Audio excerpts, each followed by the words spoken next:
Echoes, before birth, the children who spoke of their past life, before being born. Most children struggle to remember what happened yesterday. Ask them what they ate for breakfast, and they hesitate, eyes drifting toward the ceiling as if the answer might be written there. Ask them what they did last week, and they guess, piecing together fragments that may or may not be real. Their memories are fluid, unreliable, constructed more from suggestion than recall. This is normal. This is childhood. Memory, we are told, requires development. It requires language, context, narrative structure. Young children live almost entirely in the present moment, unburdened by history, unanchored by a cohesive sense of past and future. Their brains are still forming the neural pathways that will eventually allow them to hold yesterday, last month, last year in stable mental storage. But some children, quietly, unexpectedly, begin life already remembering something else. They speak of places they have never been, people they have never met, homes that do not belong to them, lives that ended before theirs began. And they speak not with wonder, not with the storytelling enthusiasm of a child inventing a game, but with certainty, with conviction, with the same matter-of-fact tone they might use to identify their favorite color or name their siblings. At first, their words are dismissed. Parents laugh it off. "What an imagination," they say, smiling at relatives over the dinner table. She says she used to live in a big white house by the ocean. Isn't that sweet?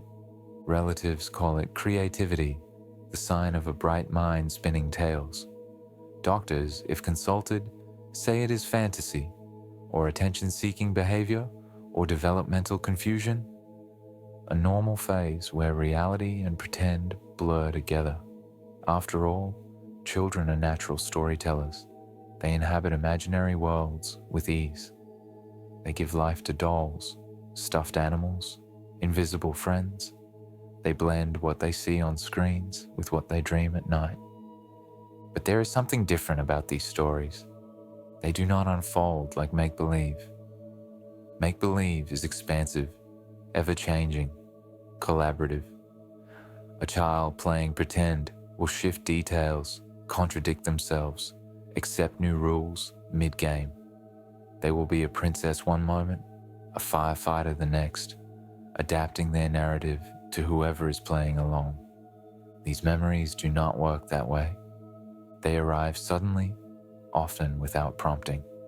They repeat themselves without variation, like a recording played back at random intervals. And they carry an emotional weight far too heavy for a child to invent. Fear, longing, grief, anger.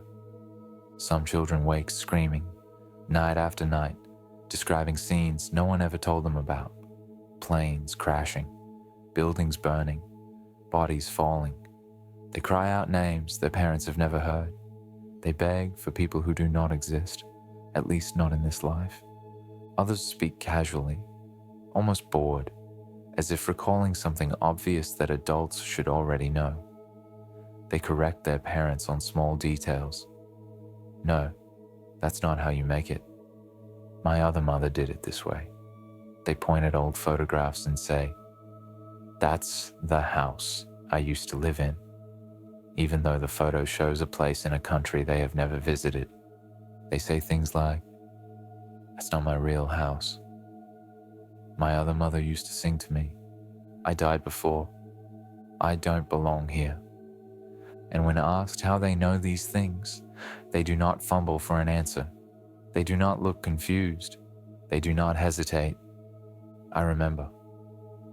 The phenomenon appears around the same age, again and again, across cultures, continents, and belief systems, usually between 2 and 5 years old, before formal schooling begins, before history lessons are taught, before religious instruction has fully shaped their understanding of life and death, before they have learned what they are supposed to believe about existence.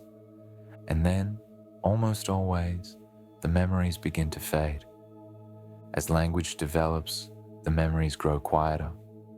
As identity anchors, I am this name, I live in this house, these are my parents. The other life recedes. As childhood tightens into a single coherent story, the fragments of another story fall away. By age 6 or 7, most children stop talking about it. By adolescence, nearly all conscious memory is gone. It is as if something is speaking early, before the architecture of this life solidifies, and then it goes quiet, buried beneath new experiences, new language, new identity. What remains in some cases is an inexplicable phobia, a deep, irrational fear of water, or fire, or heights, or enclosed spaces. Fears with no origin story in this lifetime.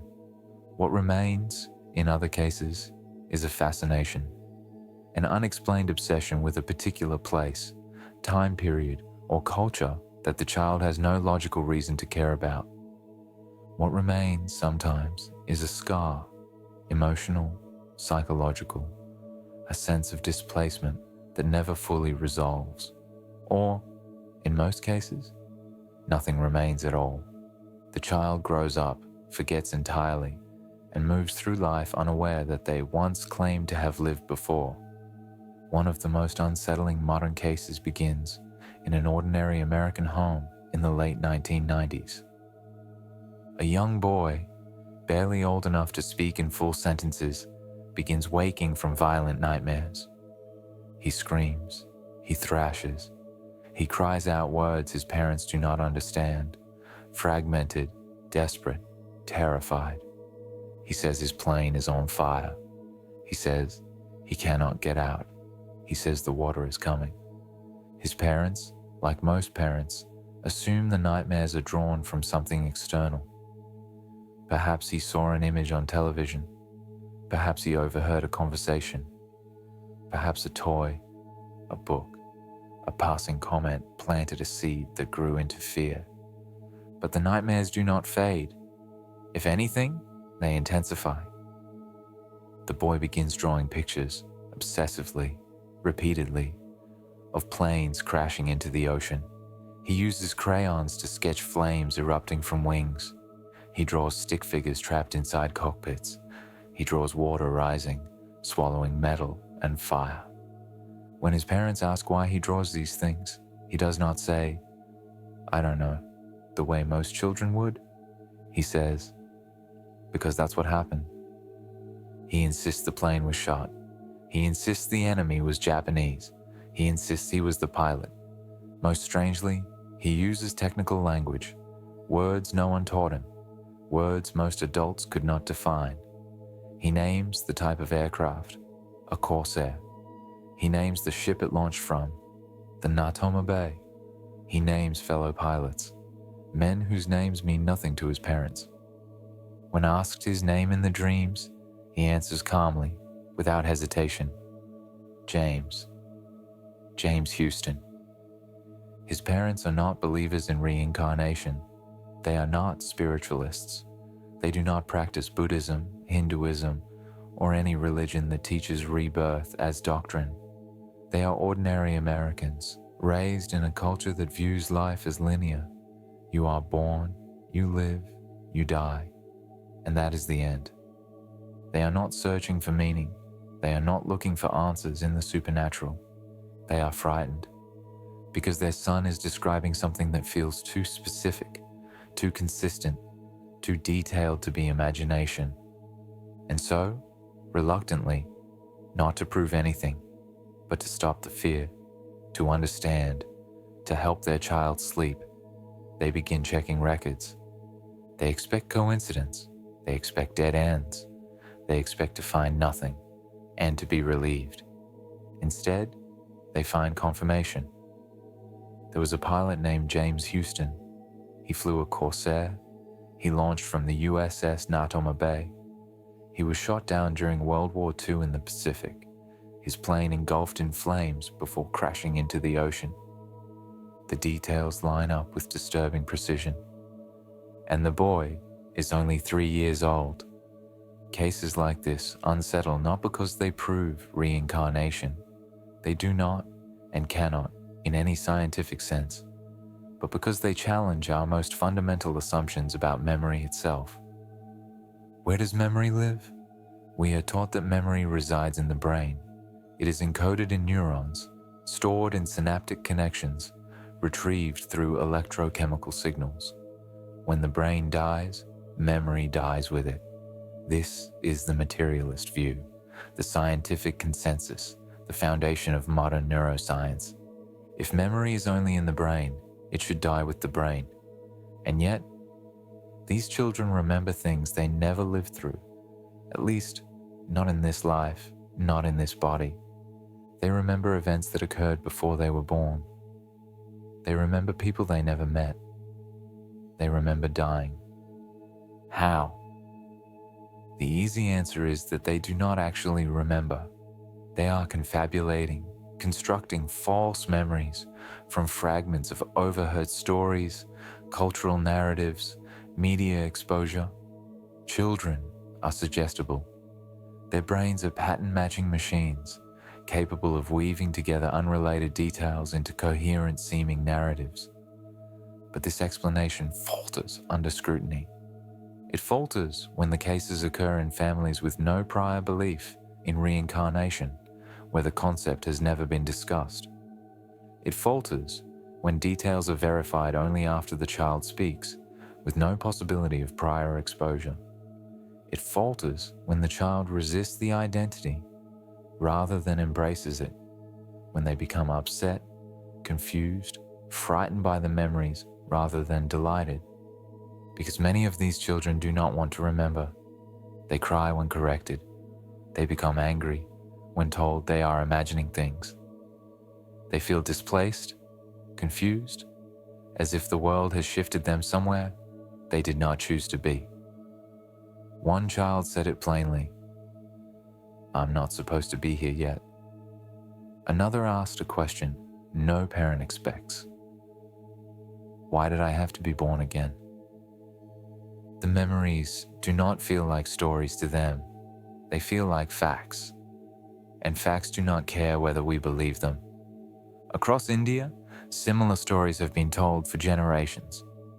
In a culture where reincarnation is not fringe belief, but foundational doctrine, where karma and rebirth are taught from childhood, these cases are more common, or at least more commonly reported.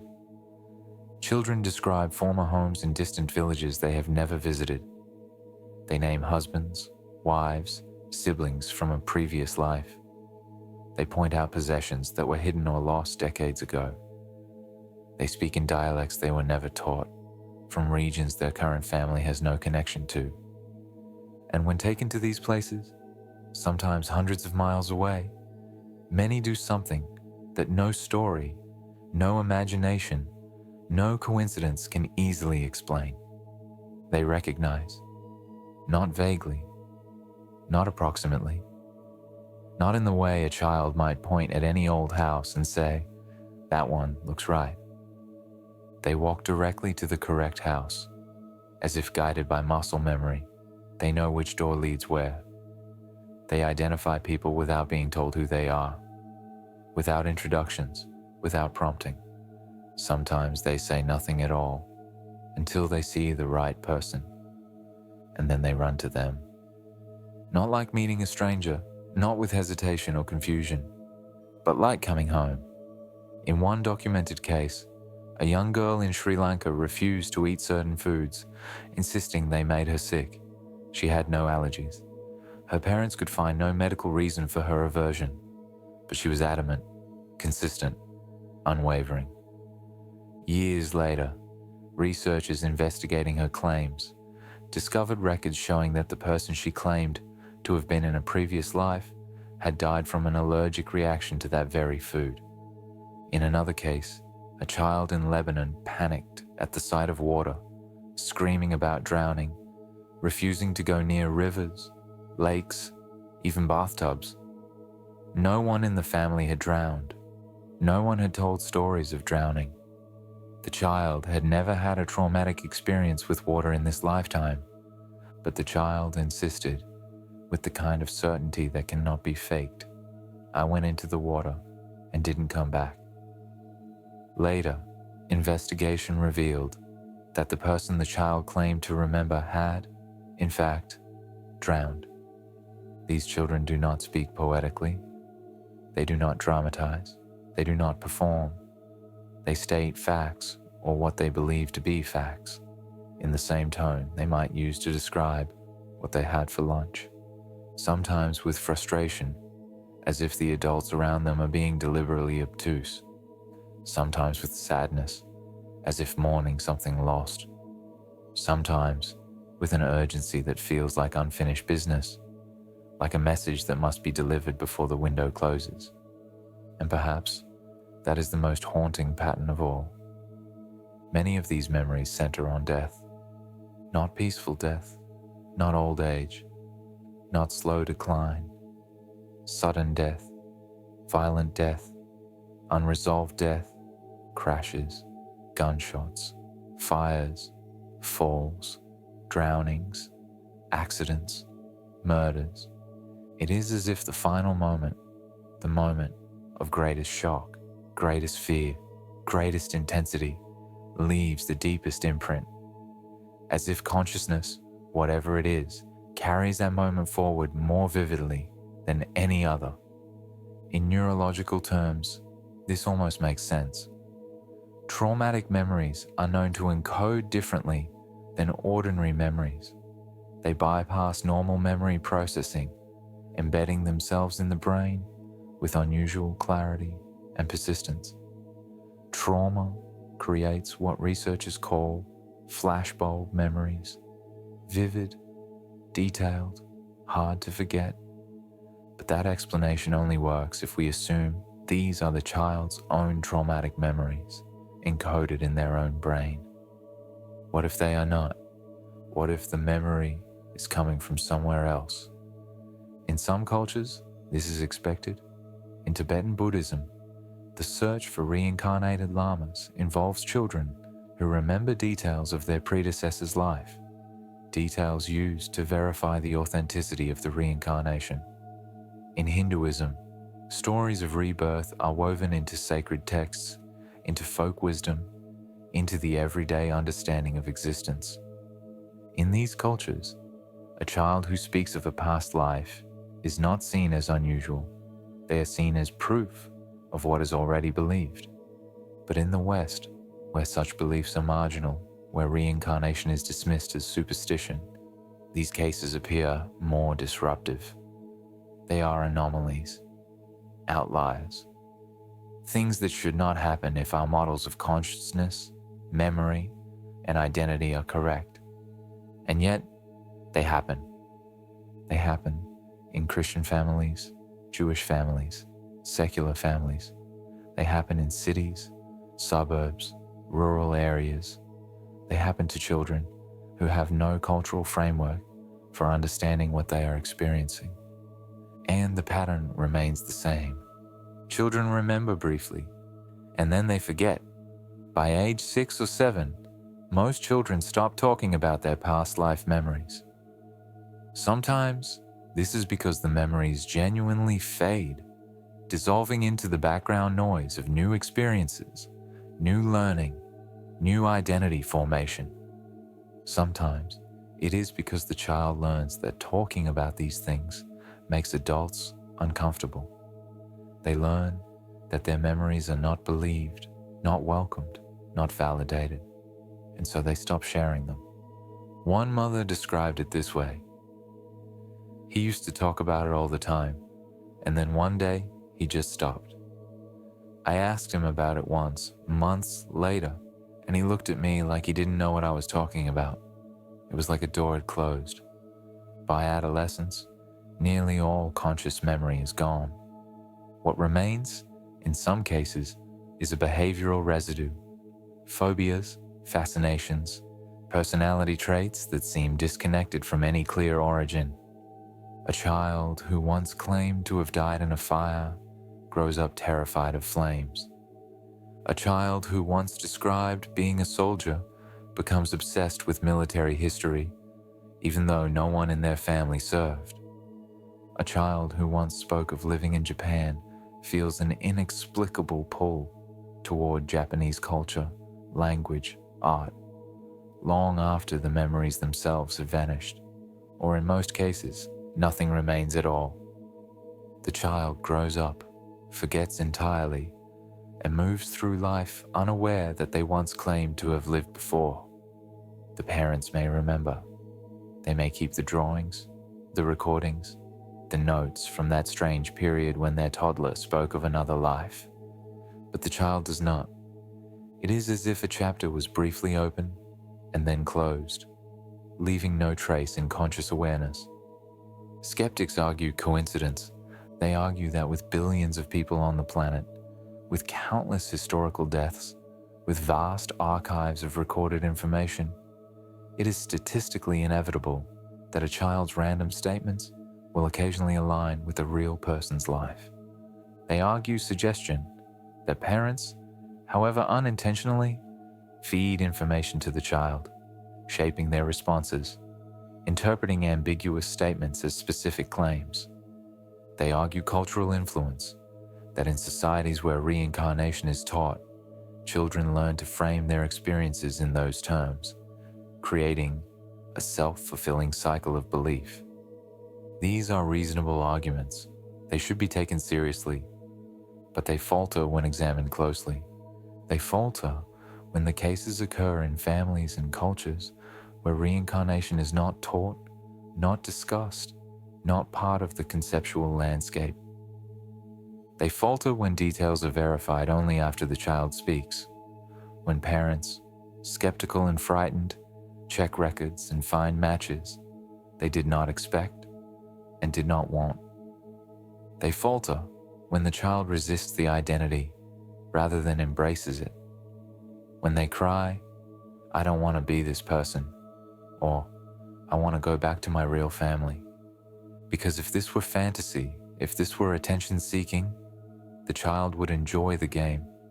They would lean into it. They would expand the story, embellish it, make it grander. But many of these children do not enjoy it. They are confused, frightened. They feel like they are in the wrong place, in the wrong body, in the wrong life. One child, confronted with the reality that the person she claimed to have been was dead, asked a question that haunts everyone who heard it. Then where am I supposed to go? The question is not whether these stories prove past lives. They do not. No amount of anecdotal evidence, no matter how compelling, can override the absence of a mechanism. We do not know how memory could transfer from one body to another. We do not know what would carry it. We do not know where it would be stored between lives. Science demands mechanism. It demands replicability. It demands controlled conditions. And these cases, by their nature, resist all three. But the question is more uncomfortable than proof or disproof. The question is, why do the same patterns appear again and again across time and geography? Why do the memories emerge early, in that narrow window between language acquisition and identity formation? Why do they fade so reliably, almost on schedule, as if governed by some developmental clock? Why do they so often involve death, and not just any death, but violent, sudden, unresolved death? Why do children speak before they are taught and fall silent once they are? And why, for a brief window at the beginning of life, does it seem as if something leaks through? Something older, something unfinished, something that remembers. There are no easy answers. The materialist explanation that these are confabulations, coincidences, culturally shaped narratives accounts for some cases, perhaps many cases, but struggles with the most rigorous, most carefully investigated examples. The reincarnation explanation that consciousness survives death and returns in a new body accounts for the specificity, the emotional weight, the verified details, but offers no mechanism and no way to test the claim. We are left in the uncomfortable space between certainty and dismissal. We are left with children who insist they remember, and adults who do not know what to do with that insistence. We are left with stories that should not exist if our models of memory and identity are correct. And yet they do exist, documented, recorded, investigated, and unresolved. Perhaps the truth is neither pure materialism nor pure mysticism. Perhaps memory is not as localized as we think. Perhaps identity is not as singular. Perhaps consciousness is not as confined to the brain as neuroscience assumes. Or perhaps these children are simply wrong, caught in a developmental stage where imagination and reality blur, where fragments of overheard stories coalesce into false certainty. We do not know. What we do know is this: some children speak of lives before this one. They speak with conviction. They speak with detail. They speak before they should know how to lie. And they fall silent before they can fully explain. And for a brief, strange window at the beginning of life, it seems as if something remembers. Something that knows more than it should. Something that carries forward what should have been left behind. And then, almost always, it fades. The door closes, the child forgets, and life continues as if nothing strange ever happened at all. Let's explore more remarkable past life stories. Are they real, or some strange, ultra-unreal coincidence? The boy who remembered the island where planes land on the beach. By the time most children reach age 6 or 7, the memories, if they ever spoke of them at all, have faded into silence. The door closes. The strange window at the beginning of life seals shut. Parents are left with recordings, drawings, notes from a period they can barely explain. But before that door closes, before the forgetting begins, some children speak with such clarity, such specific detail, that their words cannot be easily dismissed as fantasy or coincidence. They do not speak in generalities. They do not offer vague impressions. They describe concrete features of places they have never been. Features so unusual, so specific, that stumbling upon them by accident would require implausible luck. One such child was a boy named Cameron Macaulay, and the detail he described, the one that cuts through every easy explanation, was something most people have never seen, never heard of, and would never think to invent. He described planes landing on a beach. Most people learn what an island is from a map, a shape outlined in blue, a dot of land surrounded by water, an abstraction, a concept, a geography lesson delivered in classrooms with pull-down charts and pointing fingers. A child learns it from a picture book, bright illustrations, palm trees, treasure chests, cartoon waves lapping at golden sand. Islands are places where pirates hide, where adventures happen, where stories unfold. But there are rare stories, quiet stories, unsettling stories, where a child speaks about an island as if it is not an idea, not a storybook location, but a home, a place they have been, a place they miss, a place they remember with a longing that does not belong to their current life. The case begins in Scotland in the early 2000s with a young boy named Cameron Macaulay. From an early age, before he could fully articulate complex thoughts, before he had been taught geography or history, Cameron started telling anyone who would listen that he had another life, another family, somewhere far away. He insisted the place was an island, not just any island, not a vague, imaginary place. He described it with a specificity that didn't sound like imagination. It sounded like memory, clear, persistent, emotionally weighted memory. His mother, Norma, tried to handle it the way most parents would when their child begins saying strange things. She listened, she reassured, she redirected. That's a nice story, Cameron. Now let's get ready for school. Children say strange things. Children invent worlds. Children play elaborate games of pretend that blur reality and fantasy. This is normal. This is development. This is what children do. But Cameron did not play with this story. He did not shift details. He did not change the narrative. He did not move on to new fantasies the way children typically do, cycling through dinosaurs and superheroes and astronauts with cheerful inconsistency. He repeated it. He returned to it. He lived in it. And the more he spoke, the clearer it became that this was not make-believe. Cameron spoke of a white house near the sea, not a general house, not a house somewhere. He was specific. One story, he said, a view of the water, details about the layout, the rooms, even details like the number of bathrooms, features that most children wouldn't fixate on unless they were recalling something real. He described the landscape around the house. He spoke of the beach, of the sound of waves, of the wind that came in from the ocean. He described the feel of it, not as someone imagining a postcard scene, but as someone who had lived there, who had walked that ground, who had belonged to that place.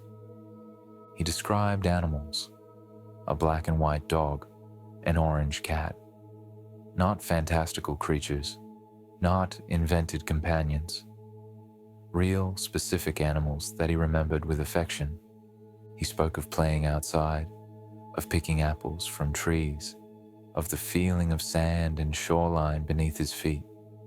He spoke of the quality of light, the color of the sky, the way the house felt inside. And he spoke of a family, not his current family, another family, a mother who was not Norma, a father whose name he knew. Shane Robertson, he said. That was the father's name in the other life. And the island, the place where all of this happened, was called Barra, the Isle of Barra, a remote island in the Outer Hebrides of Scotland, windswept and edged by the Atlantic, hundreds of miles from where Cameron lived. He had never been there. His family had never been there. There was no obvious source for this information. No television program, no storybook, no overheard conversation that would have planted these details in his mind. And yet, he spoke of Barra with the certainty of someone who had lived there. But the detail that cuts through the fog of childhood fantasy, the detail that transforms this from a curious story into something genuinely unsettling, is the one that defies easy explanation. Cameron described planes landing on the beach, not flying over the beach, not near the beach, on the beach itself. If you have never heard of such a thing, that is because in most places it would be impossible. Airports are concrete and lights and control towers. Runways are asphalt and fencing and designated no-go zones. Planes land on carefully maintained surfaces designed for that exact purpose. The idea of a plane landing on a beach sounds absurd, dangerous, impractical, the kind of thing that might happen in an emergency or in a war zone, but not as routine, scheduled air service. And yet, on the Isle of Barra, remote, windswept, and edged by the Atlantic, scheduled flights can land on the hard sand at low tide. It is one of the only places in the world where this happens. The beach serves as the runway.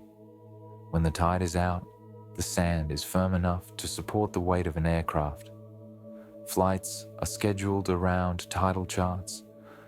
Passengers arrive not at a traditional terminal, but at a small building near the shoreline. And when the plane comes in, it descends toward the ocean and touches down on sand, not pavement. It is unusual, remarkable, the kind of fact that delights travelers and aviation enthusiasts precisely because it is so rare. And it is not the kind of detail a young child in Scotland who has never been to Barra would casually invent. But Cameron described it. Again and again, he told his mother, and anyone who would listen, the planes land on the beach. At first, Norma didn't know what to make of it.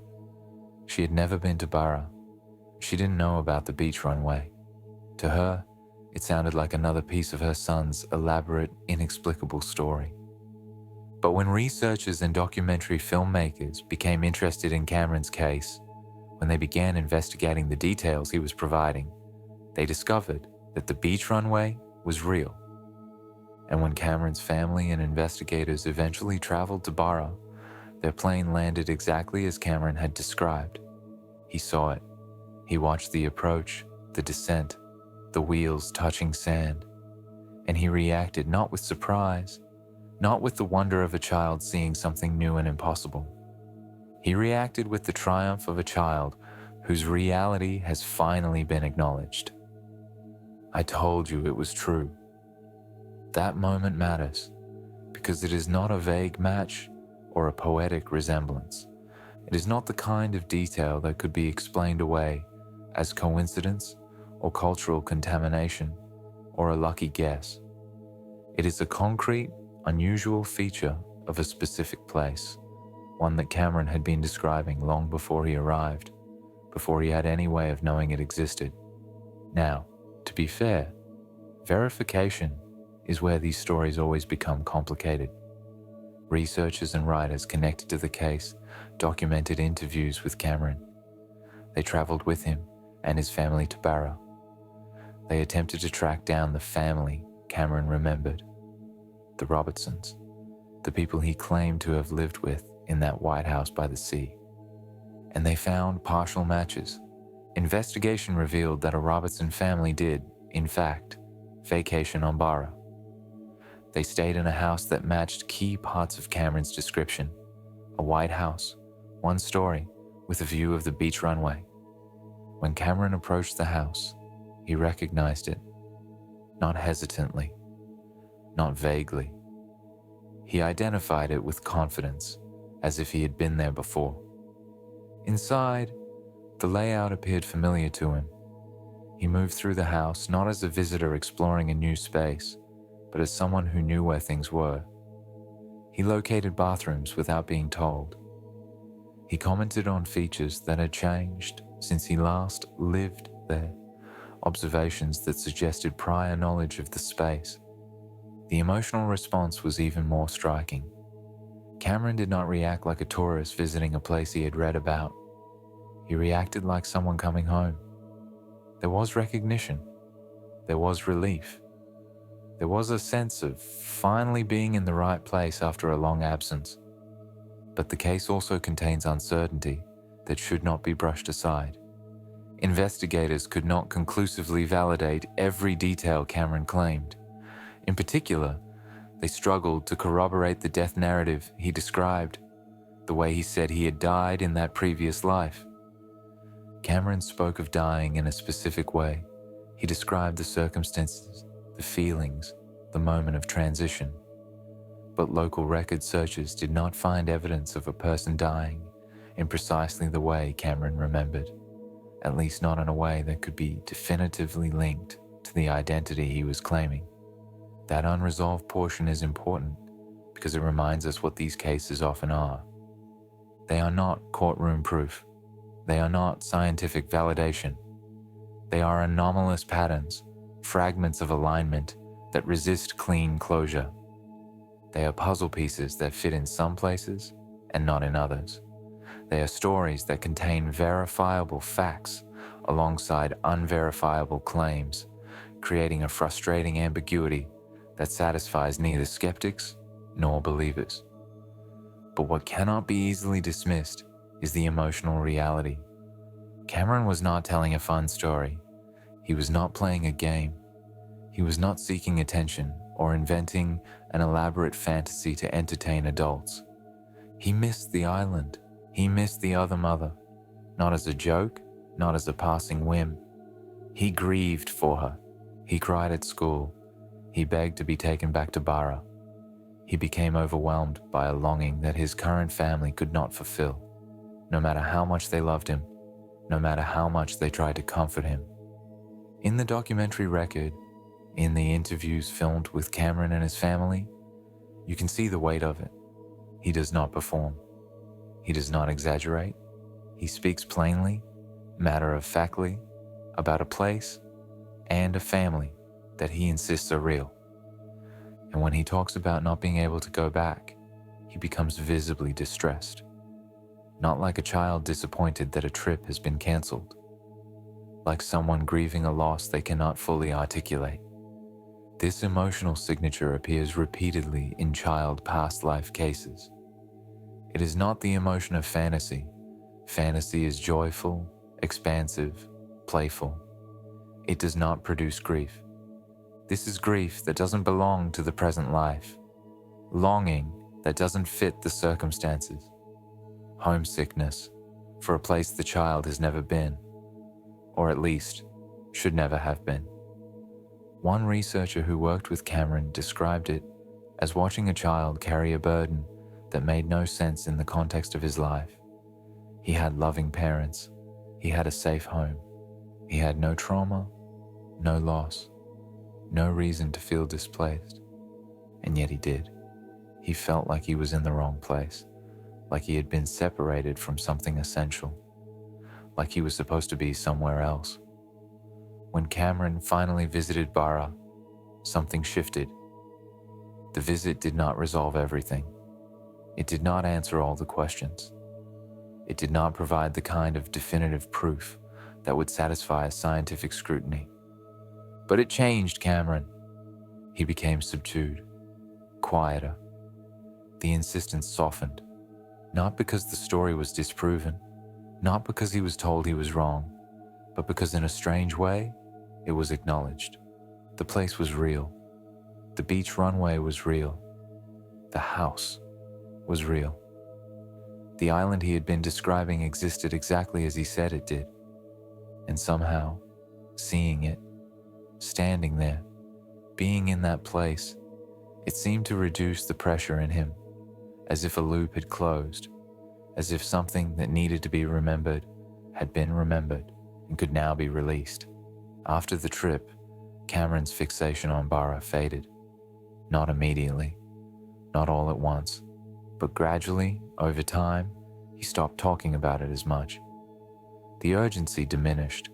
The grief loosened its grip. He did not forget entirely. Years later, he could still recall the details, still describe the island, but it no longer dominated his life the way it had when he was younger. It was as if the visit gave him permission to move forward, to be fully in this life, rather than haunted by another one. If you step back from belief and disbelief, if you set aside the question of whether reincarnation is real or not, and you look at the human reality of this case, it forces a question that is hard to ignore. What happens when a child carries a memory that the adults around him cannot place? Whether you call it reincarnation, psychological imprinting, genetic memory, or something we do not have language for yet, the lived experience is the same. A child haunted by familiarity, a child remembering a home he cannot return to, a child feeling displaced in a life that should feel entirely his own. And in Cameron's case, there is a detail, the plane landing on the beach, that anchors the story to a real geography in a way that is difficult to dismiss casually. Because that detail is not common knowledge. It is not something you would stumble upon by accident. It is not a feature of islands in general, or beaches in general, or airports in general. It is specific to Bara, and Cameron described it before he ever went there. As the years pass, most children like Cameron begin to forget. The story fades, the intensity dissolves. The memories, if they ever were memories, recede into the background overtaken by the experiences of this life, this identity, this singular trajectory from birth to adulthood. But for a time, at the beginning of life, before school systems and social identity tighten into place, before the architecture of self solidifies, some children speak like travelers, not into fantasy, not into imagination, but back into memory. And when they do, they leave behind questions that adults tend to avoid, because the questions lead to uncomfortable places. What if the mind is not starting at zero? What if memory is not confined to this brain, this body, this life? What if consciousness carries something forward? Not everything, not perfectly, but fragments, echoes, traces of what came before. And what if the most honest witnesses are the ones we least expect? Because they are too young to understand the implications of what they're saying, too young to know what they're supposed to believe, too young to lie convincingly. Cameron Macaulay's case is not proof of reincarnation. It cannot be. No single case can prove something so vast, so paradigm-shifting, so resistant to the methods of empirical science. But it is also not easily explained away. The skeptical responses, coincidence, suggestion, cultural contamination, struggle to account for the specificity of the beach runway detail, the emotional weight of Cameron's grief, the partial verification of the Robertson family and the White House. The believer's response that this is clear evidence of reincarnation struggles with the unverified portions, the gaps in the narrative, the absence of definitive proof that Cameron was, in fact, a specific person in a previous life. We are left once again in the uncomfortable middle ground, not convinced, not dismissive, uncertain, and perhaps that uncertainty is the most honest place to be. Because these cases do not provide answers, they provide patterns.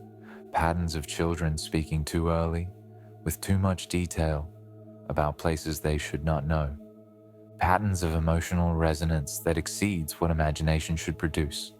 Patterns of forgetting that follows a predictable timeline, as if governed by some developmental threshold. Patterns that repeat across cultures, across belief systems, across centuries, suggesting that whatever is happening, it is not new, and it is not isolated. Years after the documentary was filmed, after the media attention faded, Cameron grew up.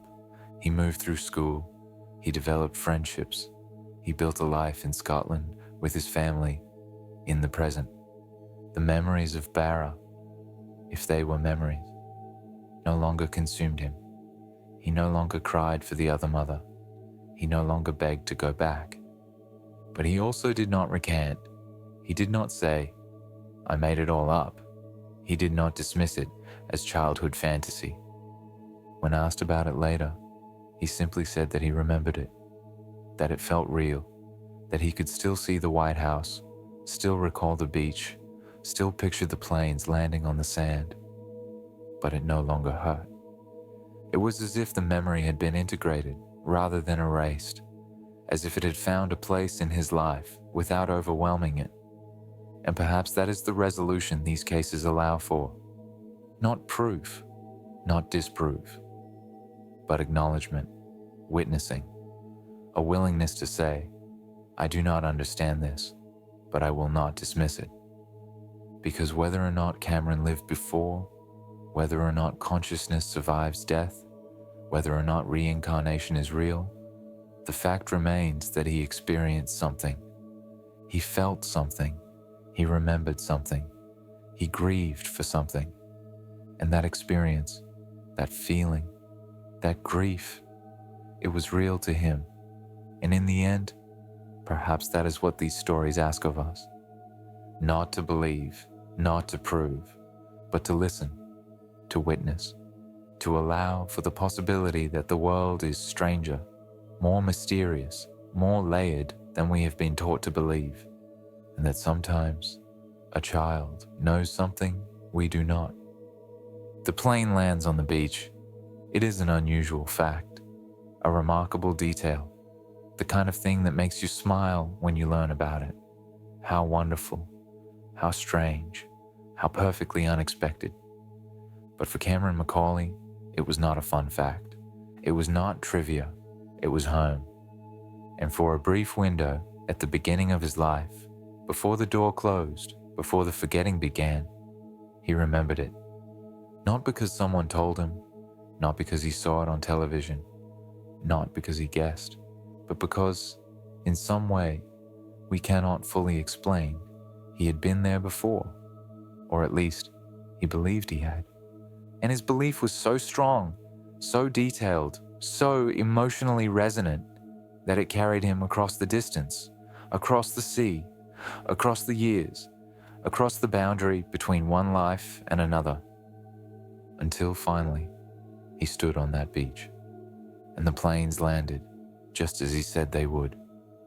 From the island to the stadium, the boy who said he was a New York Yankee, Cameron McCauley remembered a place, a white house, a beach, an island where planes landed on sand.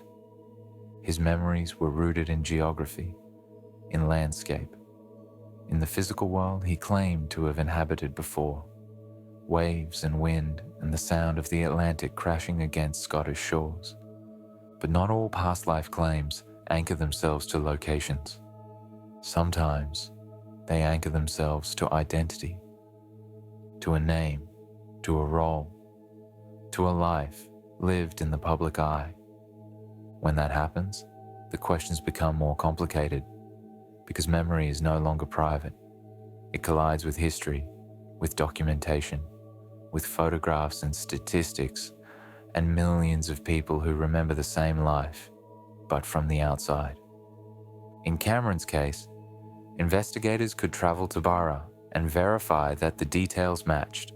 The beach runway existed, the White House could be found, the geography was real. But what happens when a child doesn't remember a place, but claims to remember being someone? Not just anyone, someone famous, someone whose life is documented, whose death is recorded, whose legacy is enshrined in the collective memory of a nation. This is one of those cases. It begins not in Scotland, but in the United States, with a young boy named Christian Haupt. And unlike the island case, this story is not defined by longing for a home. It is defined by recognition, by the strange, unsettling insistence of a toddler who looked at black and white photographs of baseball legends and responded not with the curiosity of a child learning history, but with the emotional reactions of someone who claimed to have been there. The boy who refused to take off his uniform. Most 2-year-olds cycle through obsessions: dinosaurs, trucks, princesses, superheroes. The fascinations are intense but fleeting. A child might insist on wearing a cape for a week and then abandon it entirely for astronaut helmets or fairy wings. This is normal. This is how children explore identity, trying on roles the way adults might try on clothing, temporarily, experimentally, without commitment. But Christian Haupt's obsession was different. From the moment he could walk, he carried a small wooden baseball bat, not as a toy among many toys, not as one option in a rotation of interests, as an extension of himself. He talked about baseball constantly. He played baseball for hours on end, practicing swings, mimicking pitches, studying the mechanics of the game with a focus that seemed impossible for someone barely out of diapers. And most tellingly, most strangely, he refused to wear anything but a baseball uniform, every day, all day, even to bed. His mother, Kathy Bird, would lay out regular clothes, t-shirts, jeans, pajamas, and Christian would refuse them. He wanted his uniform, his cleats, the full regalia of a player ready to take the field. He slept in cleats. Think about that for a moment. 2 years old, sleeping in metal-spiked baseball shoes. For a parent, this behavior might initially seem cute, endearing, a phase that would pass, except it didn't pass. and it made no sense. Neither Kathy nor her husband Michael were baseball fans. Michael had grown up in Germany, where baseball isn't played. There were no games on television in their home, no jerseys hanging in closets, no family trips to stadiums, or conversations about players and statistics. The source of Christian's obsession was invisible, and yet the obsession consumed him. He was disinterested in toys, in television, in other children, in everything that typically captures the attention of toddlers navigating the world for the first time. He wanted only one thing: baseball. He sometimes referred to himself by a name that was not his own. Baseball, Conrad. Not Christian, someone else. And he spoke in ways that suggested he was not discovering baseball for the first time, but remembering it. I used to be a tall baseball player. The moment that shifts a story from unusual behavior to something we cannot explain is often a single sentence, a detail that doesn't belong, a statement that cuts through every reasonable explanation. For Kathy Bird, that moment came when Christian was still only 2 years old. He looked at her and said, matter-of-factly, the way a child might announce they are hungry or tired, "I used to be a tall baseball player." Not "I want to be." Not "I'm pretending to be." Used to be. Past tense. Kathy paused. She smiled, the way parents do when children say something odd but harmless. "Oh, really? That's nice, honey." But Christian wasn't playing. He repeated it. He elaborated. He spoke about baseball not as a game he was learning, but as a life he had lived. He described traveling to games by train, not by airplane, but by train, and staying in hotels every night. Details that, to Kathy, sounded like generic childhood fantasy, except they weren't generic. They were specific to an era, the 1920s and 1930s. Before commercial air travel became the norm, before stadiums had lights for night games, when professional baseball teams crisscrossed the country on trains, staying in hotels, playing only during the day because lighting technology had not yet been installed. Christian had no way of knowing this. He had never been taught baseball history. He had never watched documentaries. He was 2 years old. And yet, he spoke with the casual certainty of someone recounting their own life. Kathy began to feel uneasy. Not because she believed in reincarnation. She didn't. She was a devout Christian, raised with conventional religious beliefs that left no room for past lives or soul transmigration, but because something was clearly happening and she couldn't explain it. The reaction to Babe Ruth, the moment that changed everything, happened during a family trip to a baseball stadium. Kathy and Michael, trying to nurture Christian's passion, even though they didn't share it, took him to a game.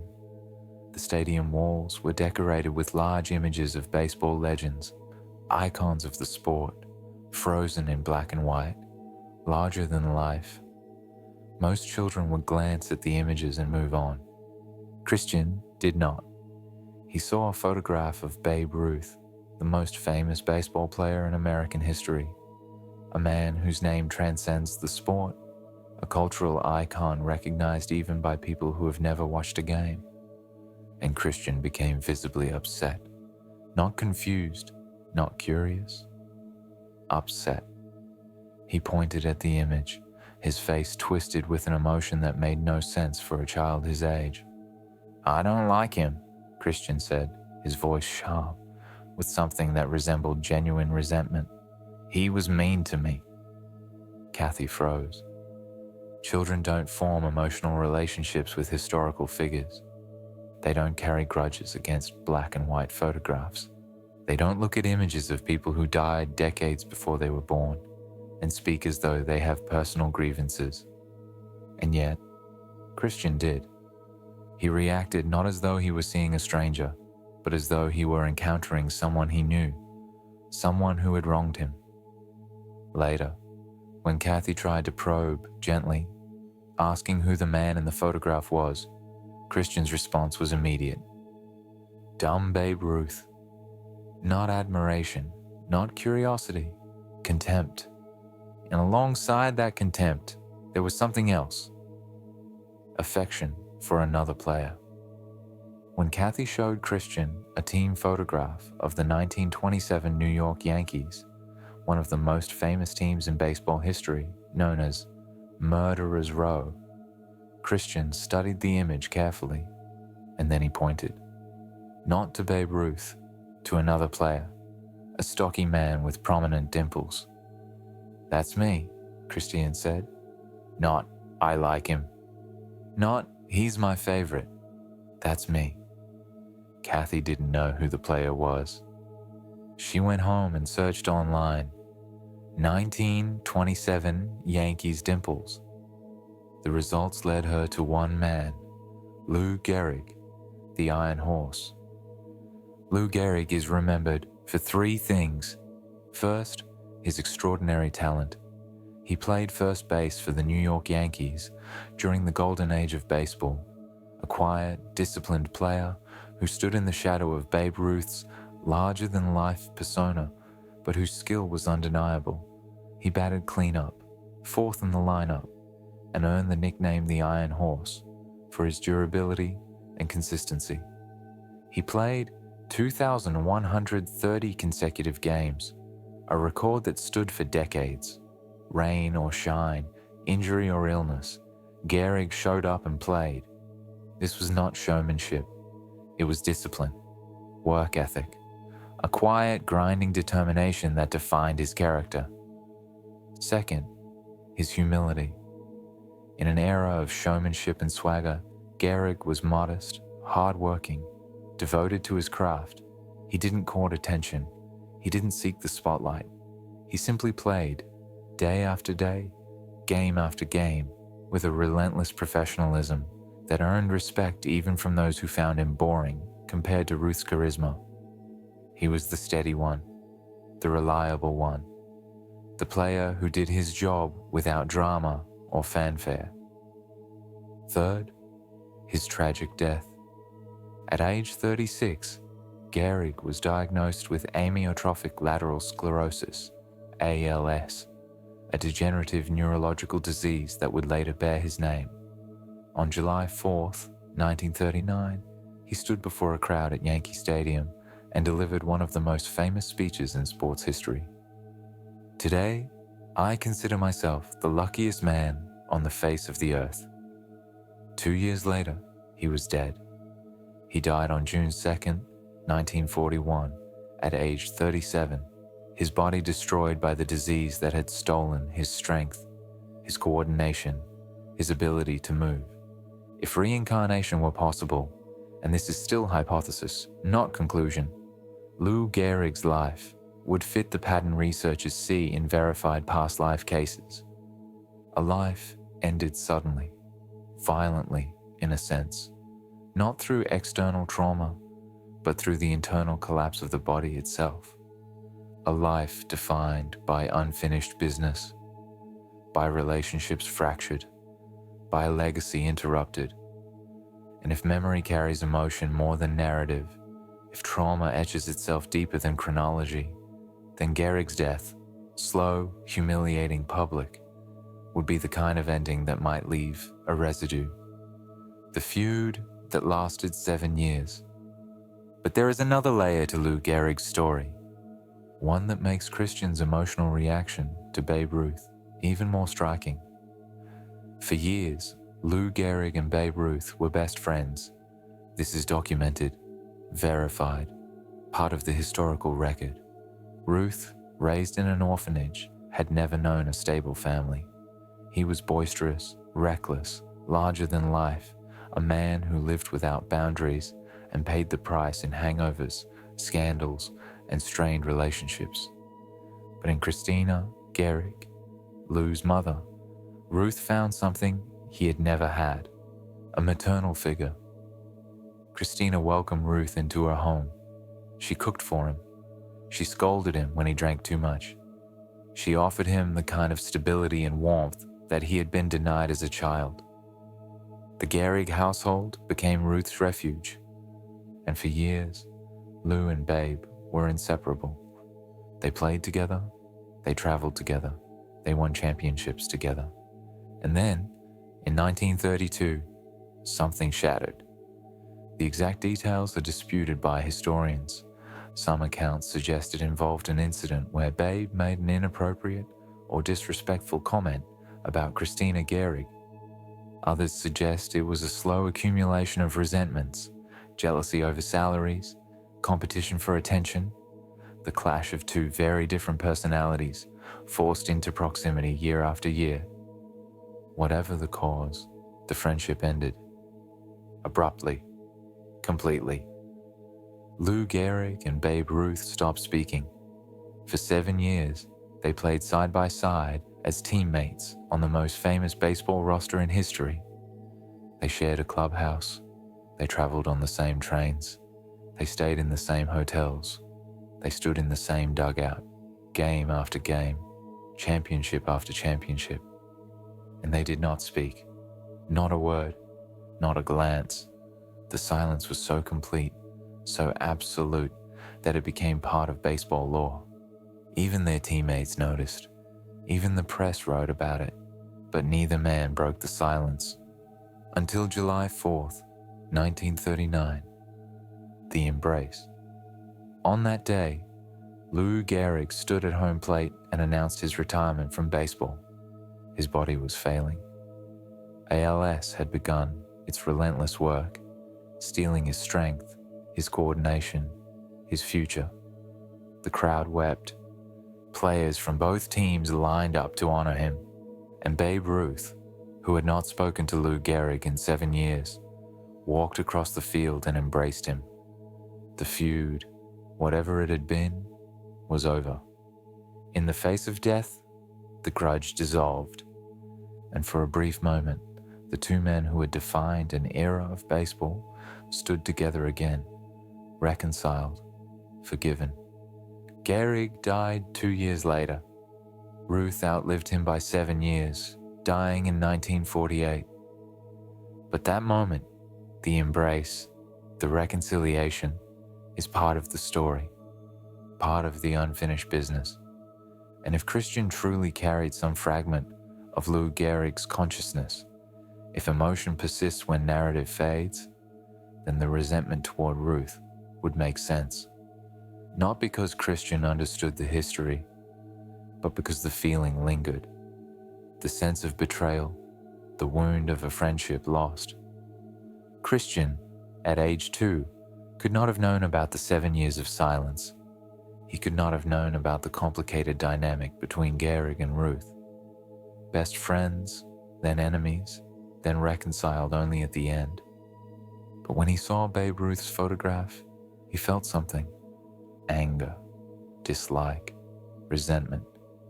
And when pressed, he said, "He was mean to me." Not, "he was mean," to me. As if the hurt was personal. As if the memory carried not just facts, but feelings.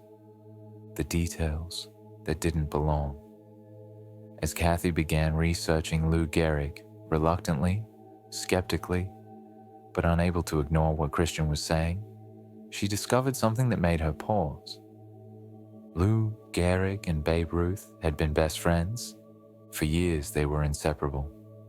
Ruth, the orphan raised in institutions, found a surrogate mother in Gehrig's mother, Christina.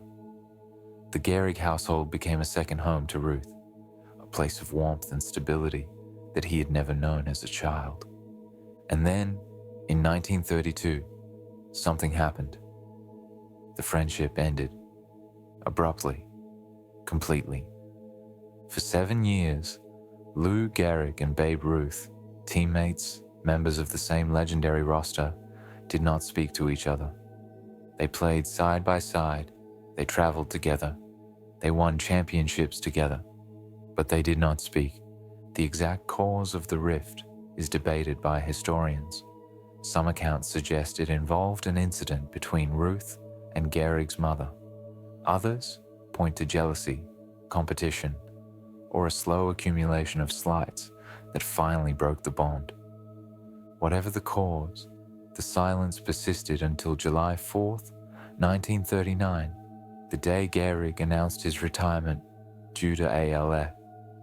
On that day, in front of the crowd, Babe Ruth approached Lou Gehrig and embraced him. The feud, whatever it had been, was over. But Christian didn't know any of this. He didn't know about the friendship, or the falling out, or the reconciliation. He knew only that when he saw Babe Ruth's photograph, he felt anger, and when pressed for details, he said things that aligned, disturbingly, with the historical record. He mentioned a falling out. He mentioned Ruth being mean. He mentioned tensions that, to a 2-year-old with no knowledge of baseball history, should have been invisible. And then there were the other details. The trains, the hotels, the travel. Christian casually mentioned that when he was a baseball player, teams traveled by train, not airplane. Historically accurate for the 1920s and 1930s. He mentioned games being played during the day. Historically accurate, stadiums didn't have lights for night games until later. He mentioned fire in the lights at home. When Kathy questioned this, Christian explained, real fire in the lights. He was describing gaslighting, a technology that had been phased out by the time Christian was born, but that would have been common in the early 1900s when Lou Gehrig was a child. One afternoon, Christian mentioned something else, something Kathy almost missed. He told his older sister Charlotte that when he was a tall baseball player, he hurt his knee and had to take time off. Kathy researched. Lou Gehrig had suffered a knee injury during his career. It had forced him to sit out games, a rarity for the Iron Horse, who was known for playing through pain and never missing a day.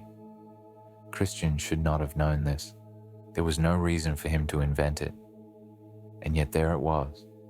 Another detail, another fragment, another piece of a puzzle that didn't make sense unless you entertained the possibility that he was remembering something real.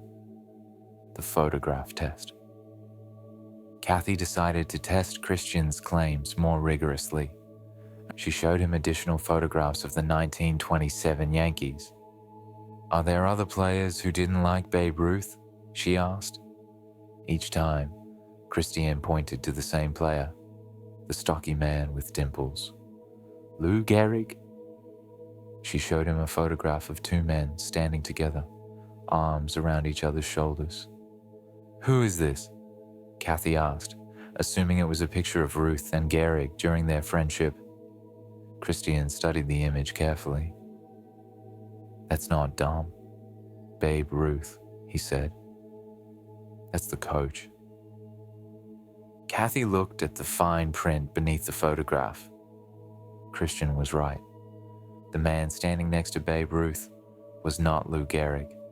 It was Joe McCarthy, the Yankees manager. A 3-year-old should not know this.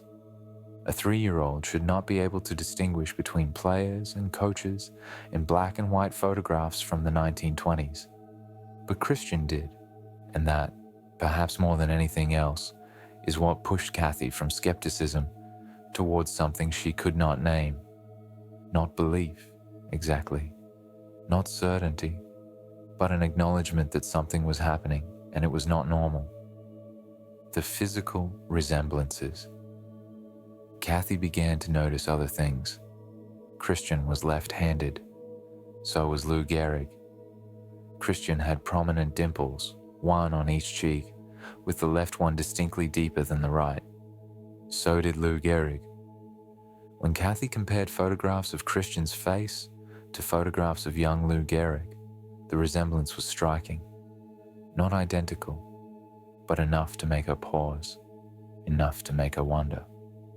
Reincarnation researchers often note physical similarities between children and their claimed past identities. The theory, speculative, unproven, but documented across hundreds of cases, is that soul or consciousness might carry some template, some blueprint that influences physical development in the new life. Ian Stevenson, the psychiatrist who spent decades documenting reincarnation cases at the University of Virginia, noted that birthmarks and physical features sometimes correlated with wounds or distinguishing characteristics from the claimed previous life. In Christian's case, the dimples were particularly striking, not just their presence, but their asymmetry. The left dimple distinctly deeper, exactly as it had been in Gehrig's face.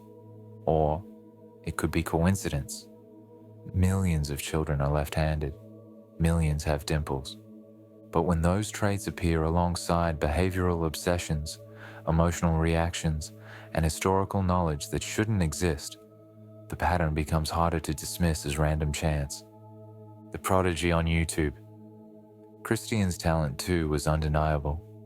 And it was this talent, not the past life claims, but the sheer, visible skill that first brought him to public attention. At age 2, Christian's mechanics were astonishing. He didn't throw like a toddler learning coordination. He threw like someone who had done this before, thousands of times, tens of thousands of times, until the motion became automatic. His batting stance was perfect. His follow-through, textbook. His focus during practice sessions, almost eerie in its intensity. Kathy would watch him in the backyard, swinging at pitched balls for hours, never tiring, never losing concentration. She thought, this is not normal. But she also thought, this is beautiful. In 2011, hoping to give Christian a moment of joy, Kathy recorded a video of him playing baseball and posted it on YouTube. The goal was modest. She wanted to enter him in a contest that would give him the privilege of throwing out the first pitch at a Los Angeles Dodgers game. She expected a few hundred views, maybe 1,000. The video went viral. Not hundreds of views, not thousands, 17 million. People shared it. Sports blogs picked it up. Coaches and scouts watched it with the kind of attention usually reserved for high school prospects, not toddlers. The comments ranged from awe to disbelief. How is this possible? No 2-year-old moves like that. This kid is going to the majors.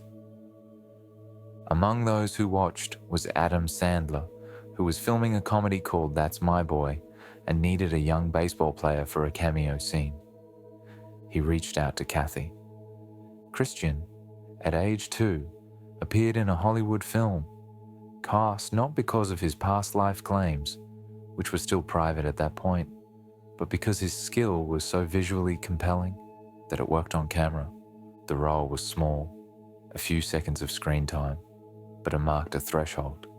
Christian was no longer just a child with an unusual obsession. He was a child whose talent had crossed into the realm of the extraordinary. The ceremonial pitch.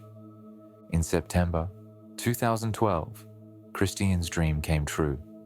He was invited to throw the ceremonial first pitch before a game between the San Diego Padres and the Los Angeles Dodgers at Dodger Stadium. At age 3, he became the youngest person ever to do so. The moment was captured in a photograph that would later win Sports Photo of the Year. Christian stands on the mound, impossibly small against the vastness of the stadium. His left arm is cranked back, wound tight with the coiled energy of a professional pitcher. His gloved right hand points toward home plate, his body perfectly balanced, his face locked in fierce concentration. He is not playing. He is not pretending. He is pitching. And the form, the mechanics, the intensity, it doesn't belong to a 3-year-old. It belongs to someone who has done this 1,000 times before.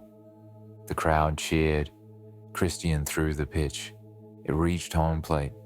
And for that brief, shining moment, he was exactly where he wanted to be. On a baseball field, in front of thousands of people, playing the game that consumed him. Coaches who worked with Christian in those early years describe a focus that seemed almost unnatural. He didn't play like a kid, one coach said. He practiced like a professional. He understood concepts, timing, patience, pitch selection that you usually don't see until Little League or even high school. Another coach described watching Christian study other players. He would watch older kids and absorb everything. He didn't just mimic, he understood. He'd ask questions about strategy, about positioning, about why a batter swung at a particular pitch. It was like talking to a teenager, not a toddler. Was it talent? Yes. Was it practice? Yes. But where did the drive come from? Where did the obsession originate? In a household where baseball was never discussed, never watched, never valued. Kathy and Michael didn't know. They could only watch, astonished, as their son pursued something that came from nowhere they could identify. And beneath it all, quietly, persistently, Christian kept saying things that didn't make sense. Things about being tall, about traveling on trains, about Ruth being mean. Things that sounded like memories. The struggle with belief. Kathy Bird did not want to believe in reincarnation. She was a Christian. She believed in heaven and hell, in linear time, in one life followed by eternal rest. Reincarnation contradicted everything she had been taught. She described the internal conflict in her memoir as feeling like she was cheating on Jesus. Every new detail Christian shared, every historical fact he shouldn't know, every emotional reaction he shouldn't have, pushed her further from the worldview she had built her life around. She consulted experts. She reached out to researchers who had documented cases of children with past life memories. Scholars like Jim Tucker at the University of Virginia, who had continued the work of Ian Stevenson in investigating these phenomena. Tucker was intrigued, but cautious. He had published cases of American children claiming to remember past lives as prominent figures, actors, screenwriters, golfers, but he declined to formally publish Christian's case. Why? Because claims involving famous people are inherently suspect. They attract attention, they invite skepticism, they open the door to accusations of fraud, delusion, or parental projection. And unlike cases where a child remembers being an unknown person in a distant village, where verification can be objective, where details can be cross-checked against records that the family could not have accessed, claims involving celebrities exist in a world saturated with information. How do you prove a child didn't absorb knowledge unconsciously? How do you demonstrate that their statements aren't shaped, however subtly, by parental prompting or cultural osmosis? You can. Not definitively. And so Christian's case sits in a strange limbo, compelling to those who hear the full story, but impossible to verify with the rigor that scientific investigation demands. Synchronicity and the journey. But something else began to happen as Kathy reluctantly accepted that she needed to investigate Christian's claims more deeply. A series of coincidences, synchronistic events that seemed almost orchestrated, as if the universe itself were offering validation. Or, depending on one's perspective, as if confirmation bias and selective attention were creating meaning where none existed. Kathy decided to take Christian to the Baseball Hall of Fame in Cooperstown, New York. She didn't announce it as a pilgrimage. She didn't frame it as a test. She simply thought, if he really remembers being Lou Gehrig, maybe being there will mean something. They walked through the exhibits. Christian moved through the halls with familiarity, pausing at certain displays, lingering over photographs, speaking with an ease that suggested he had been there before. When they reached Lou Gehrig's locker, preserved exactly as it had been during his playing days, Christian stood very still. "This was mine," he said quietly, not, "This is cool." Not, I wish this was mine.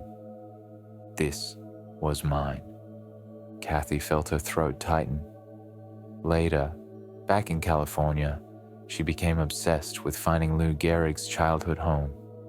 She didn't know why it mattered.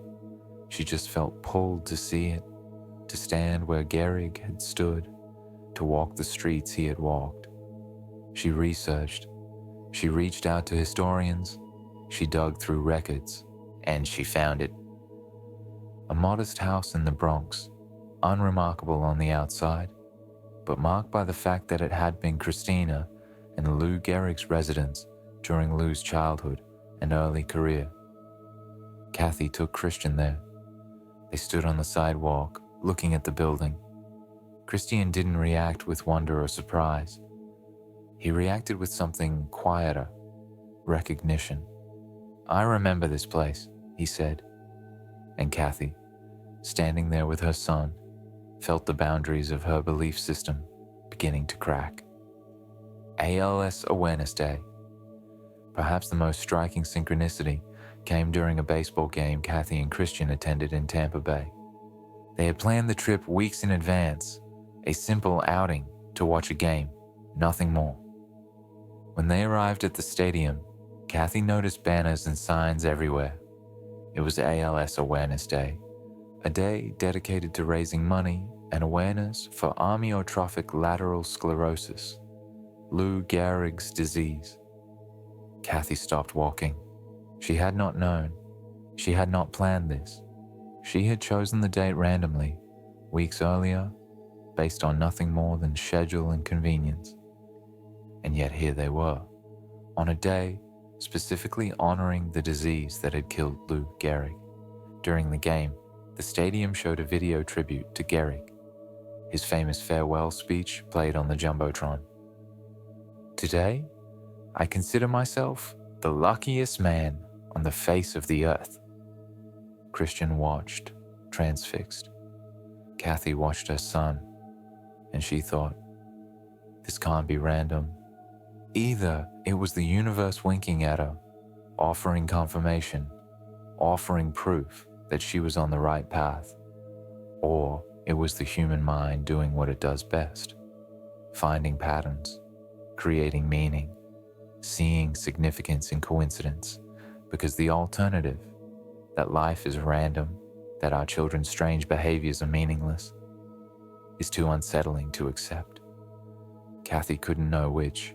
She still doesn't. But she felt in that moment that something was being communicated. A message, a validation, a whisper from wherever Lou Gehrig's consciousness might reside, saying, yes, you see it, you understand. Or more skeptically, a mother's desperate need to make sense of her son's inexplicable claims, projecting meaning onto random chance. Both interpretations exist. Both are possible, and the case offers no way to distinguish between them. The memories fade. As with nearly all past life cases, Christian's explicit memories began to fade as he grew older. By age 6, the spontaneous statements had slowed. By age 8, he no longer insisted he was Lou Gehrig. He no longer woke up talking about trains and hotels and being tall. He no longer pointed at Babe Ruth's photograph and expressed anger. The door, as it always does, began to close. But the process was gradual, not sudden. Christian didn't wake up one day and forget everything. Rather, the memories softened, integrated, became part of his history rather than his present reality.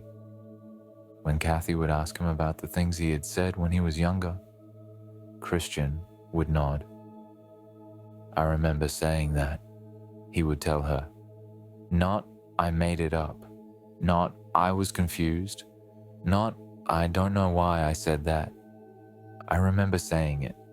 A subtle but crucial distinction.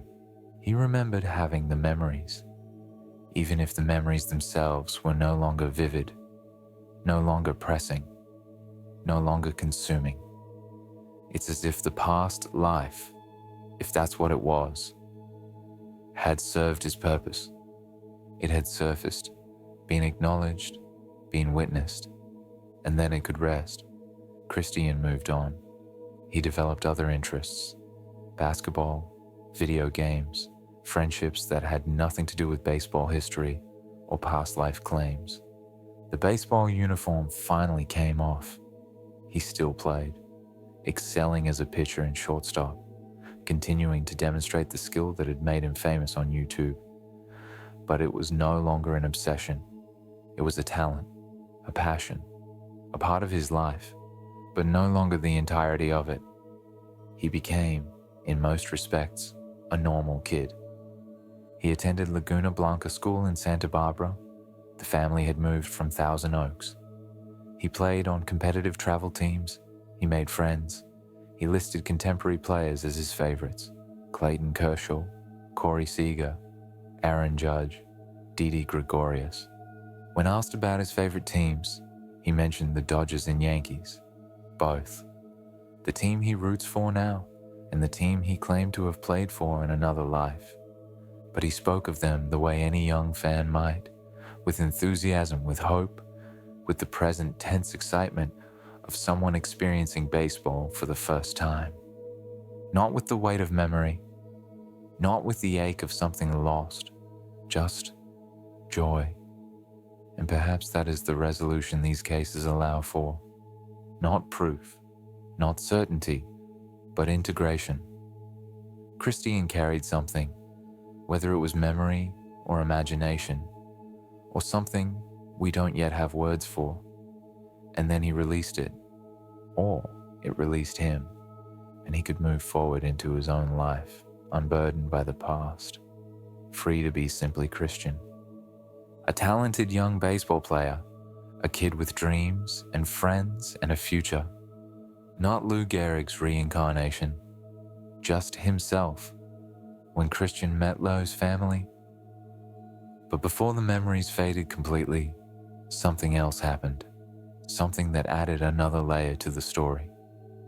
Kathy reached out to Lou Gehrig's remaining family members, not to prove anything, not to demand validation, simply to connect, to share Christian's story, to see if anything resonated.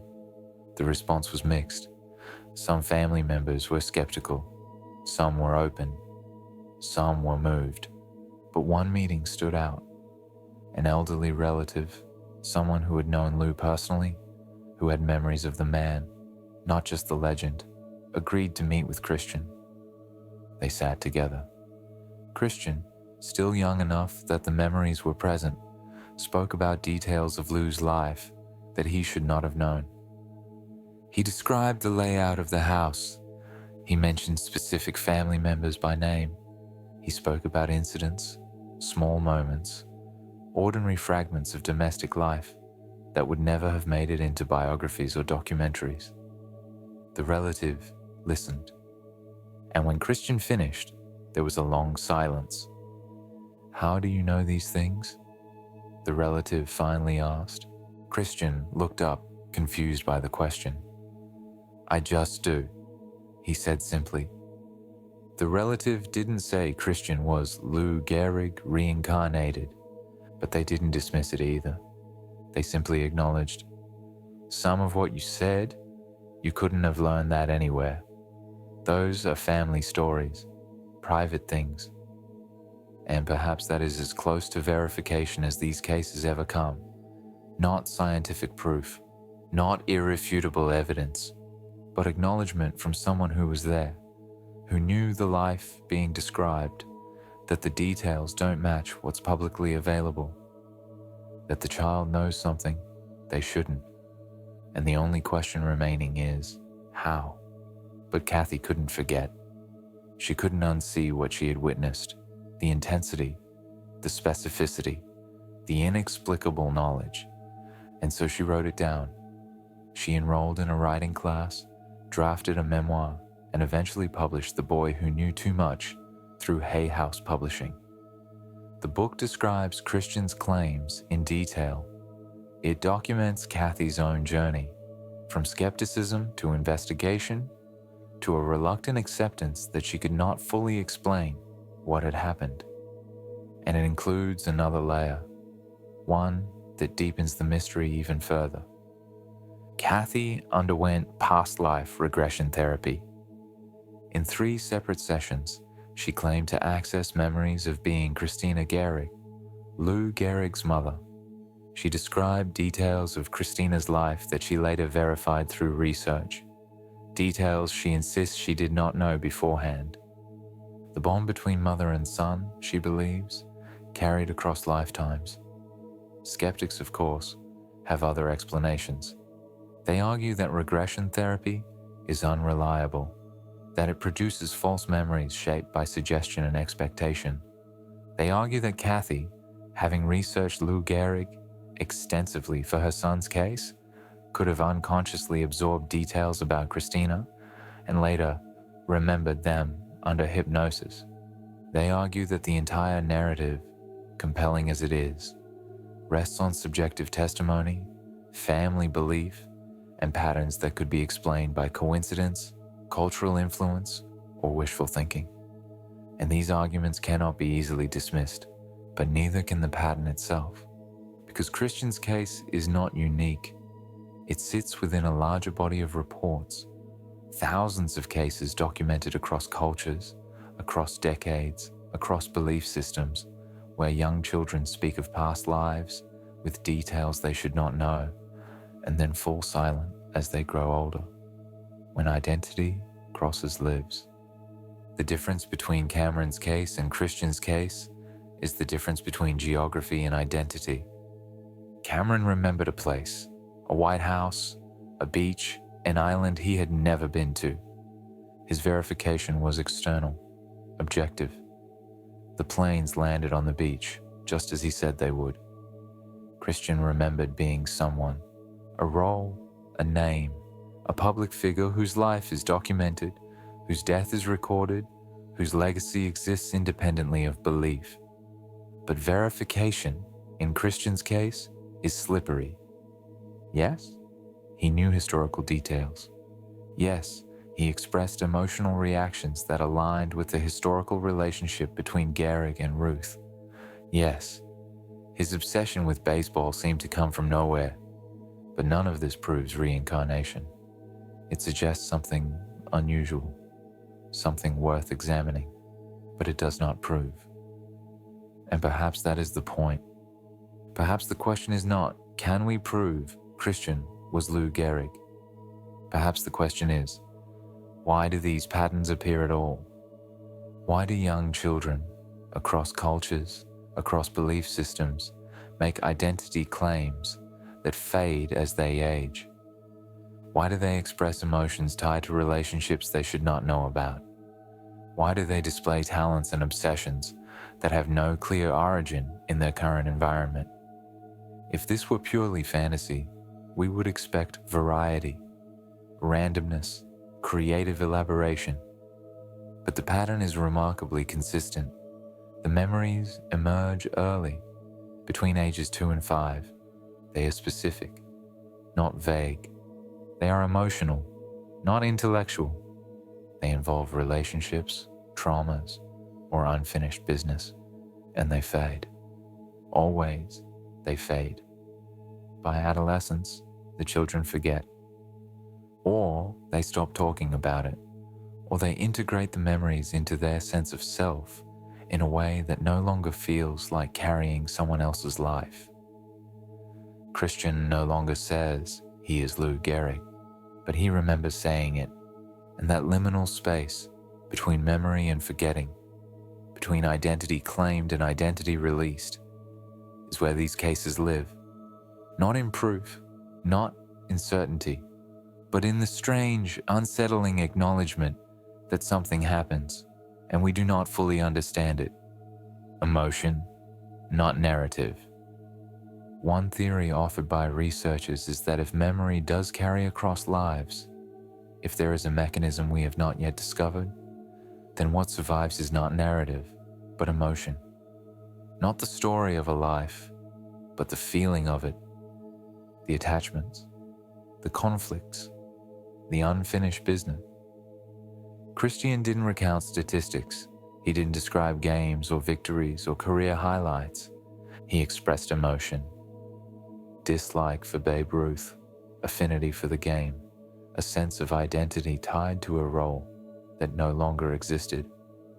Lou Gehrig's life ended abruptly, not through an accident or a moment of violence, but through the slow disintegration of his body, a disease that stripped him of control, of dignity, of the physical strength that had defined him. If trauma etches itself deeper than ordinary memory, if emotional residue persists when narrative fades, then Gehrig's death would be the kind of ending that might leave a mark, a feeling of something lost, something taken too soon, something that carried forward wordlessly into the next life, manifesting not as conscious recollection, but as an obsession, a drive, a need to return to the field and play the game that had been stolen from him. But this is speculation, a hypothesis layered on a hypothesis, because we still do not know. We do not know if reincarnation is real. We do not know what mechanism could transfer a memory from one body to another. We do not know why children remember or why they forget. We know only that they speak, and then they fall silent. The message beyond proof. Kathy Bird says the message of Christian story is not about proving reincarnation. It is about love, about the possibility that the bonds we form, the connections that define us, are stronger than death, that a mother and son, separated by time, might find each other again, that the souls we love do not vanish into oblivion, but continue somehow, somewhere, in forms we do not yet understand. And whether or not one believes in reincarnation, there is something deeply human in that hope. The hope that we are more than bodies, that we are more than this one brief span of years, that the love we give and receive echoes beyond the boundary of a single life. Christian story, like Cameron's, offers no definitive answers. It offers only a question, a possibility, a strange, unsettling suggestion that the universe might be stranger, more layered, more mysterious than we have been taught to believe. And sometimes, in that strangeness, a child knows something we do not. What comes next? In Cameron's case, the memory was a place. In Christian's case, the memory was a role. But in the next case, the one that follows this chapter, the memory is neither place nor identity.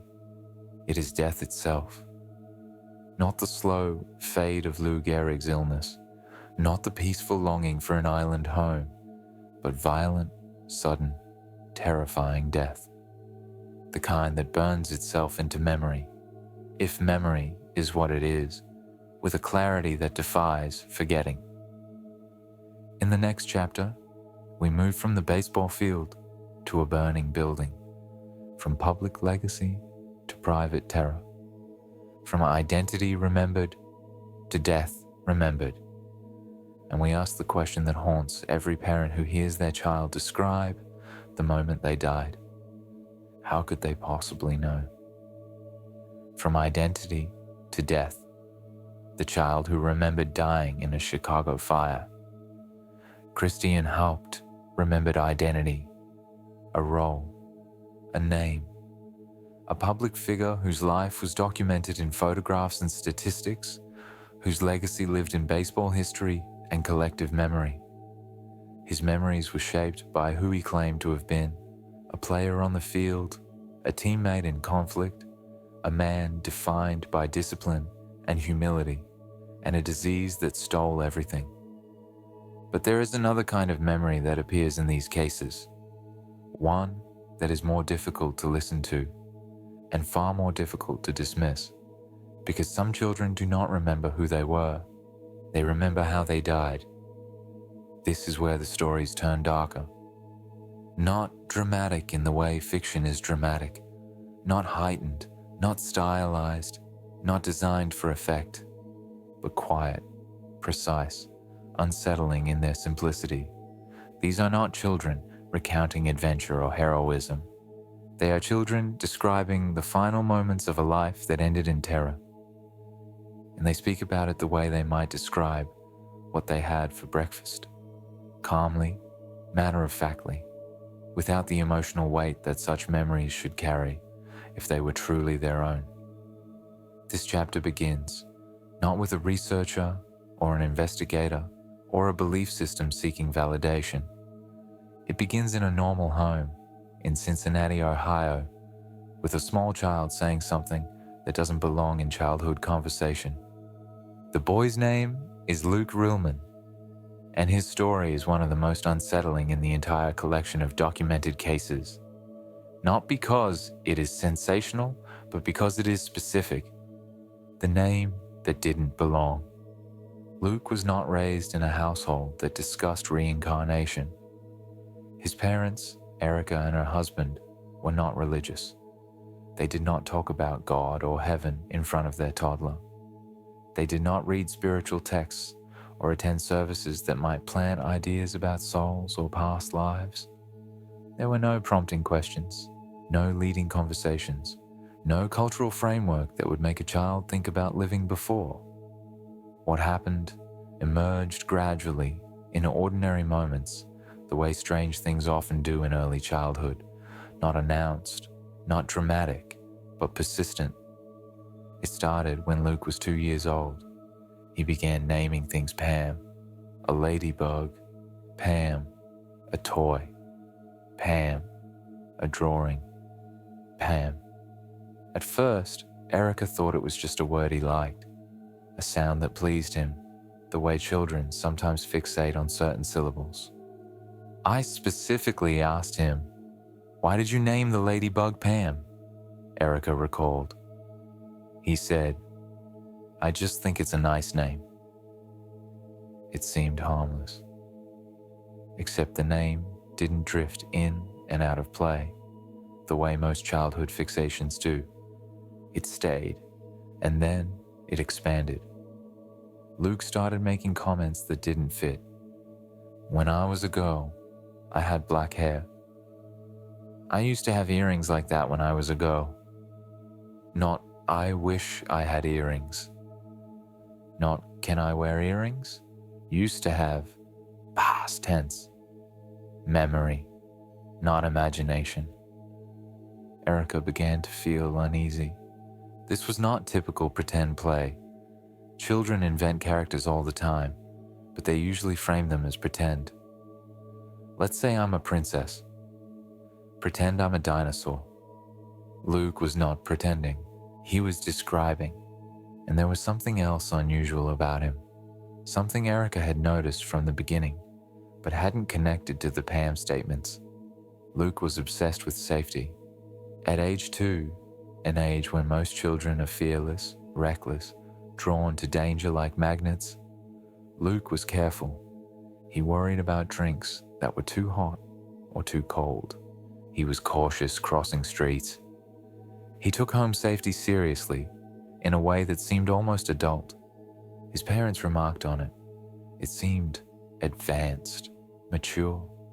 It seemed like the behavior of someone who had already learned the hard way what happens when you're not careful. The question that changed everything. One day, Erica decided to ask directly. No more dancing around the subject. No more dismissing the comments as quirks. "Who is Pam?" Luke looked at her, and he answered with a clarity that stopped her breath. "I was." Not, "Pam is my friend." Not, "Pam is someone I made up." "I was," Erica pressed. "What do you mean you were?" Luke's response was calm, certain. "Well, I used to be, but I died and I went up to heaven. I saw God, and then eventually, God pushed me back down. When I woke up, I was a baby, and you named me Luke." Erica sat very still. She and her husband had never discussed God with Luke. They weren't religious.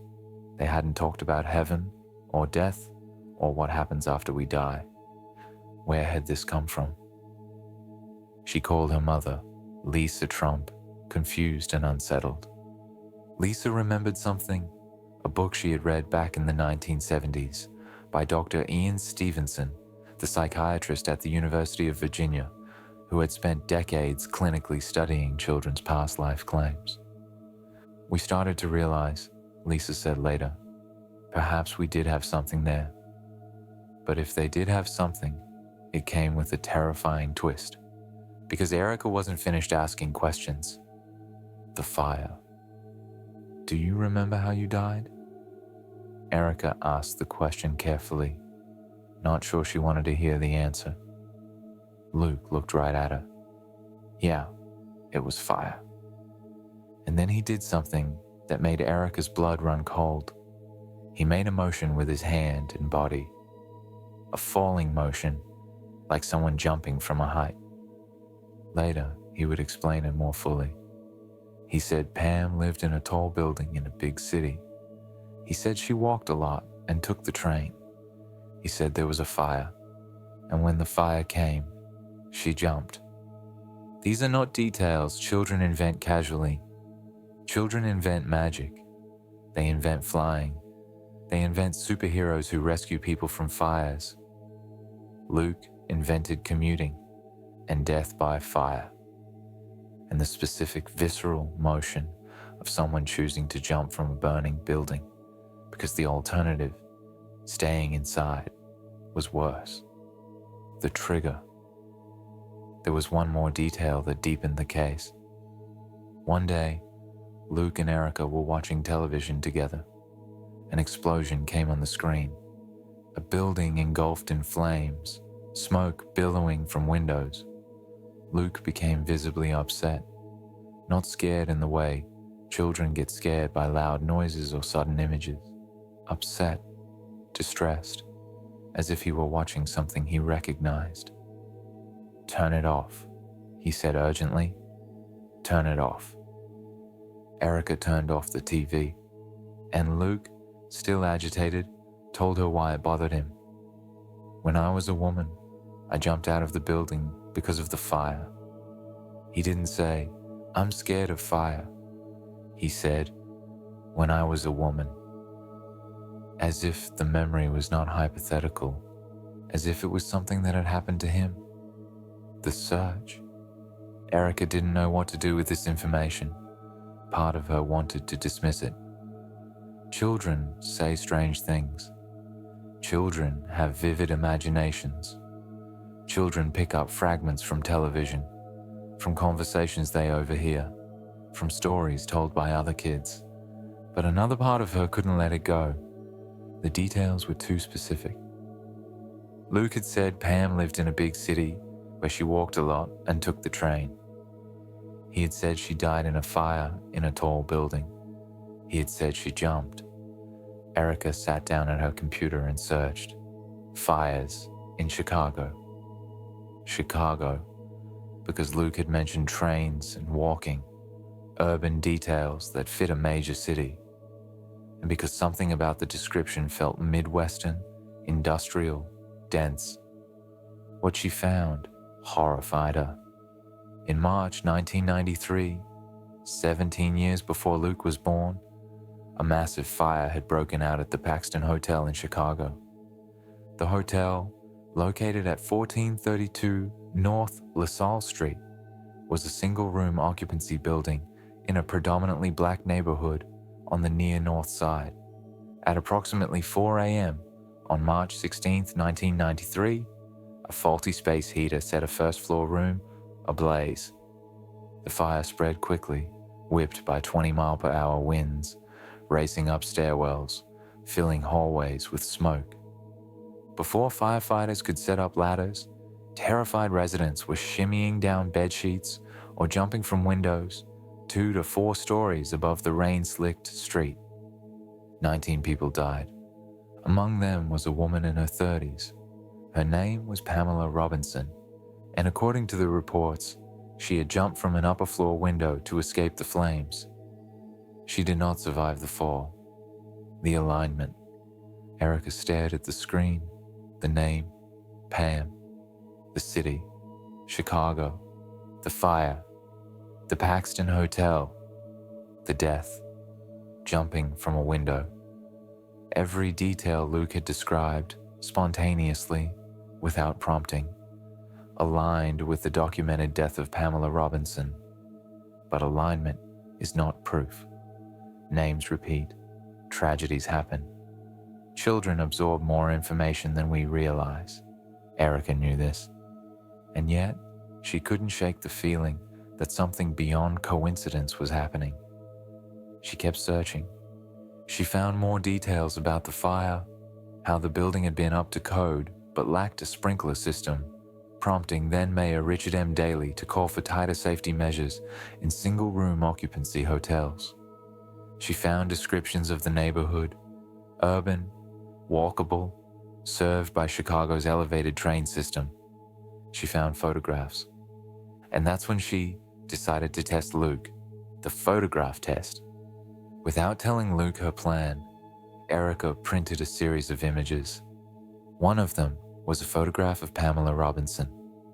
The others were random women, different faces, different ages, different contexts. She laid them out on a piece of paper, mixed together. No labels, no explanation. "Can you find Pam?" she asked Luke. Luke studied the images. He was young, still only around 5 years old at this point. Young enough that if this were fantasy, if this were guessing, he should hesitate. He should pick randomly. He should be uncertain.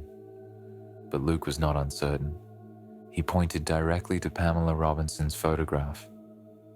"I don't recognize anybody," he said, "but I remember when this one was taken." Erica felt her hands go cold. Not, "I think that's her." Not, "Maybe that one." "I remember when this one was taken," as if he had been there, as if the photograph was not of a stranger, but of himself. The television investigation. By this point, the story had attracted attention. The paranormal investigation show, The Ghost Inside My Child, on the Lifetime Movie Network, reached out to the Ruhlman family. The producers wanted to investigate Luke's claims. They wanted to film, and they wanted to conduct their own test. On camera, they showed Luke a full page of photographs. Black women in their 30s, similar in age and appearance to Pamela Robinson. One of the women was Pam. The rest were decoys. "Can you point to Pam?" they asked. Luke didn't hesitate. He chose the right photograph immediately. First try. No prompting, no hints. Just recognition. For Erica, this was the moment that shifted the case from unsettling to undeniable. Not because it proved reincarnation, it didn't, but because it demonstrated that whatever Luke was experiencing, it was not random. It was consistent, it was specific, and it pointed again and again to the same person, Pamela Robinson. The shared traits. Erica reached out to Pamela Robinson's family, not to prove anything, not to demand validation, simply to learn more, to see if there were any connections, any resonances, any details that might explain what her son was experiencing. The family declined to comment publicly, but they did share some information with Erica privately, and what they told her added another layer to the story. Pamela Robinson, they said, had loved Stevie Wonder. She listened to his music constantly. It was her favorite. She also played the keyboard, not professionally, but passionately. It was something she did for joy, for relaxation, for expression. Erica felt a chill. Luke's favorite toy as an infant had been a small toy piano. Before he could walk, before he could talk clearly, he had been drawn to it, pressing keys, making sounds, spending more time with it than any other toy. And as he grew older, he developed an unusual affinity for Stevie Wonder's music. Not contemporary children's music, not the songs his friends liked. Stevie Wonder, the era of Pam's adulthood. These are not definitive connections. They could be coincidences, but they fit the pattern seen in other cases: behavioral residue, interests that seem to carry forward, preferences that have no clear origin in the current life, but align perfectly with the claimed past identity. The detail about race. There is one more detail that makes Luke's case particularly striking. Luke is white. Pamela Robinson was black. This matters because it eliminates one of the most common skeptical explanations, that children are unconsciously mimicking or identifying with people who look like them. Luke did not see Pamela's photograph and recognized someone who resembled him physically. He recognized her despite the difference, and he stated it plainly, without hesitation, when his mother asked, "Luke, what color was Pam's skin?" Luke looked at her as if the answer was obvious. "Black." He said it the way you might say blue if asked about the color of the sky, not as something surprising or significant, just as fact. I was a black woman. In reincarnation research, this is not uncommon. Cases documented by Ian Stevenson and Jim Tucker frequently involve children claiming to remember lives as different genders, different races, different social classes than their current incarnation. The claim, if these cases are genuine, is that consciousness, or soul, is not bound by the physical categories that define human identity. Luke's case suggests the same thing. Whatever he remembered or believed he remembered transcended the body he currently inhabited. He was not confused about his current identity. He knew he was Luke. He knew he was a boy. But he also knew, with the same certainty, that he used to be someone else, someone different, someone named Pam. The fading.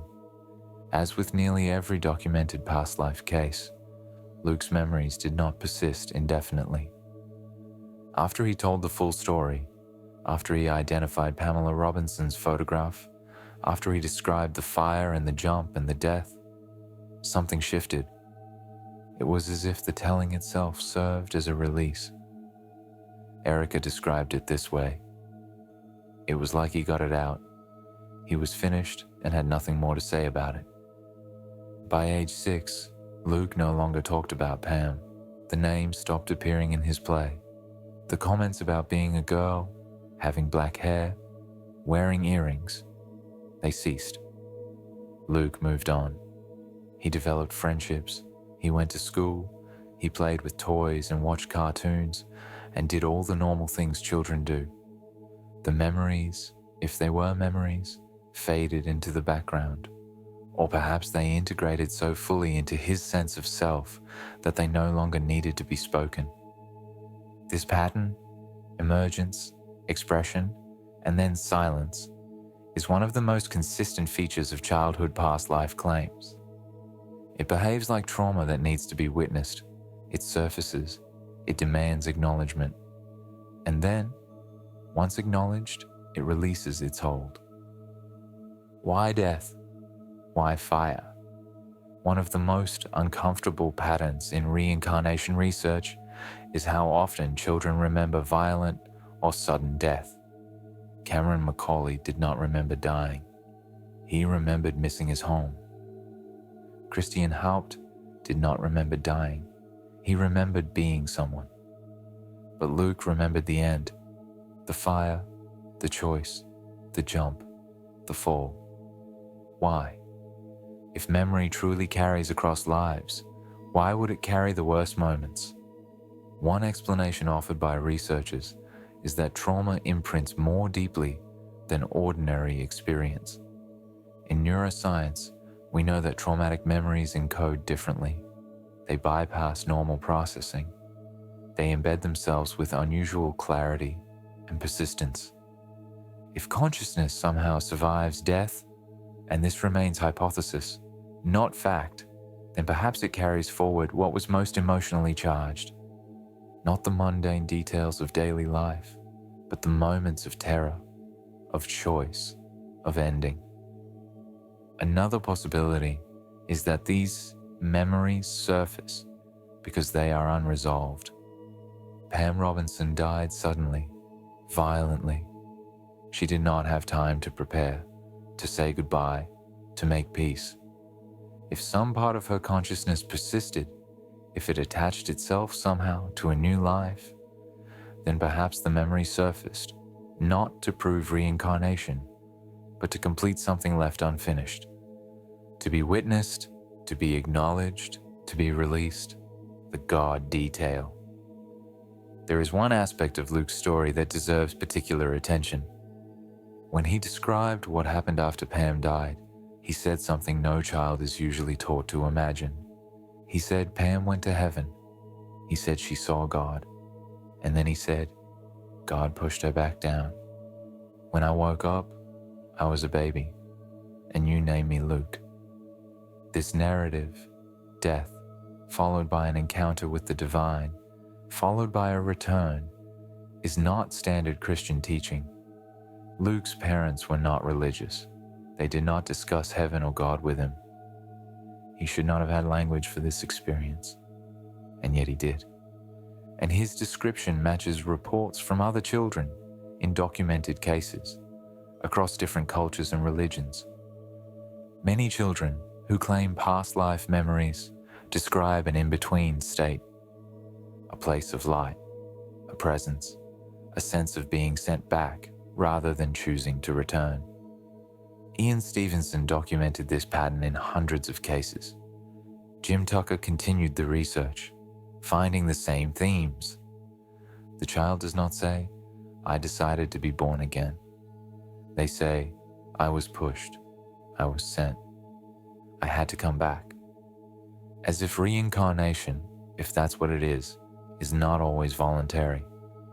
As if consciousness is directed, guided, moved through lives by forces larger than individual choice. Luke's statement fits this pattern perfectly. He did not describe reincarnation as a spiritual journey he chose. He described it as something that happened to him. God pushed him, and he became Luke, the silence of Pam's family. One final detail deserves mention.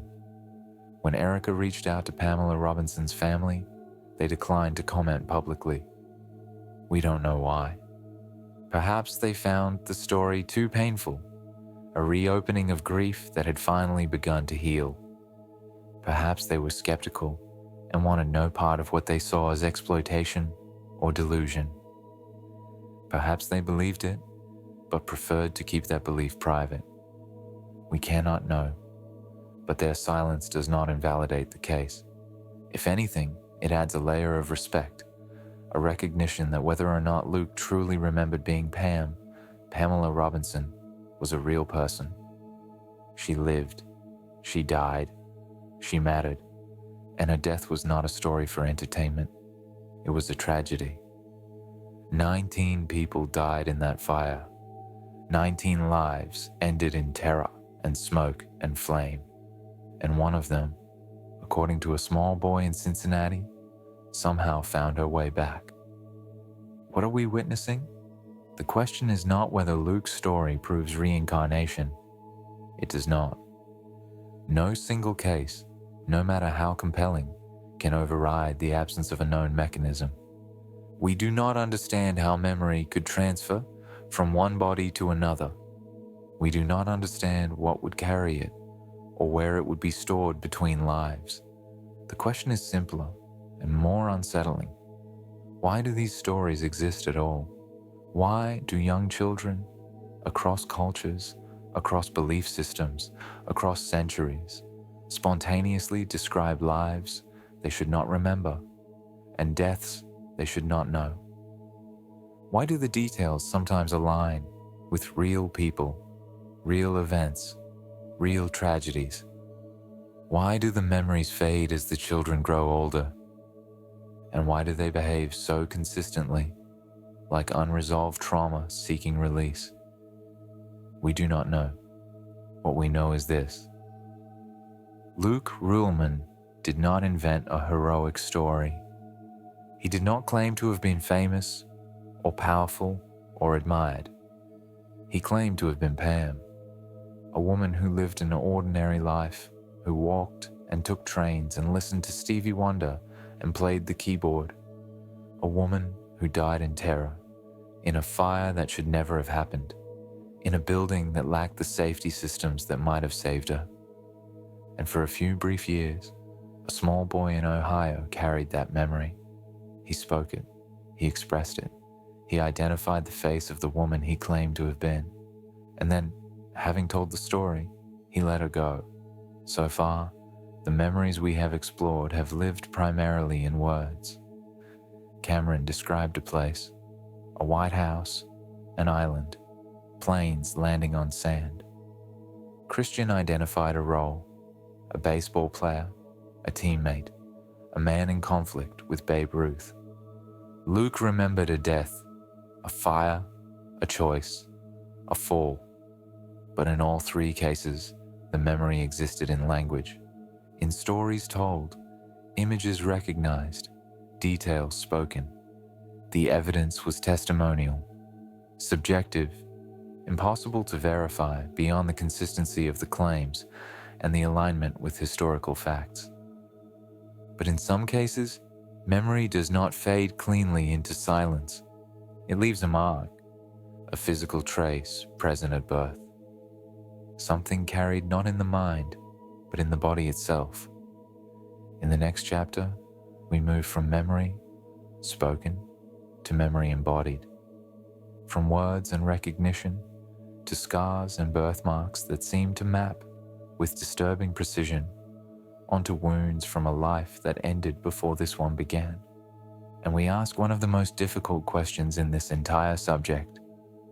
If experience ends with death, why do some children appear to be born already marked by it? Birthmarks, scars, and the body that remembers. Luke Ruhlman remembered death, not as abstract concept, not as distant fear, as experience, the fire, the choice, the fall. His memory lived in words, descriptions of a tall building, a city he'd never visited, a woman named Pam, in whose photograph he recognized without hesitation. And then, having spoken those memories, having identified the face and named the tragedy, the memories faded. Luke moved on. The door closed. The story ended where these stories always end, in silence, in integration, in the mysterious dissolution that marks every documented case of childhood past life claims. But in all the cases we've explored so far, Cameron, Christian, Luke, the evidence, if we can call it evidence, lived entirely in language. A child described a place he had never seen. A child claimed a name he had never learned. A child spoke of a death he had never been told about.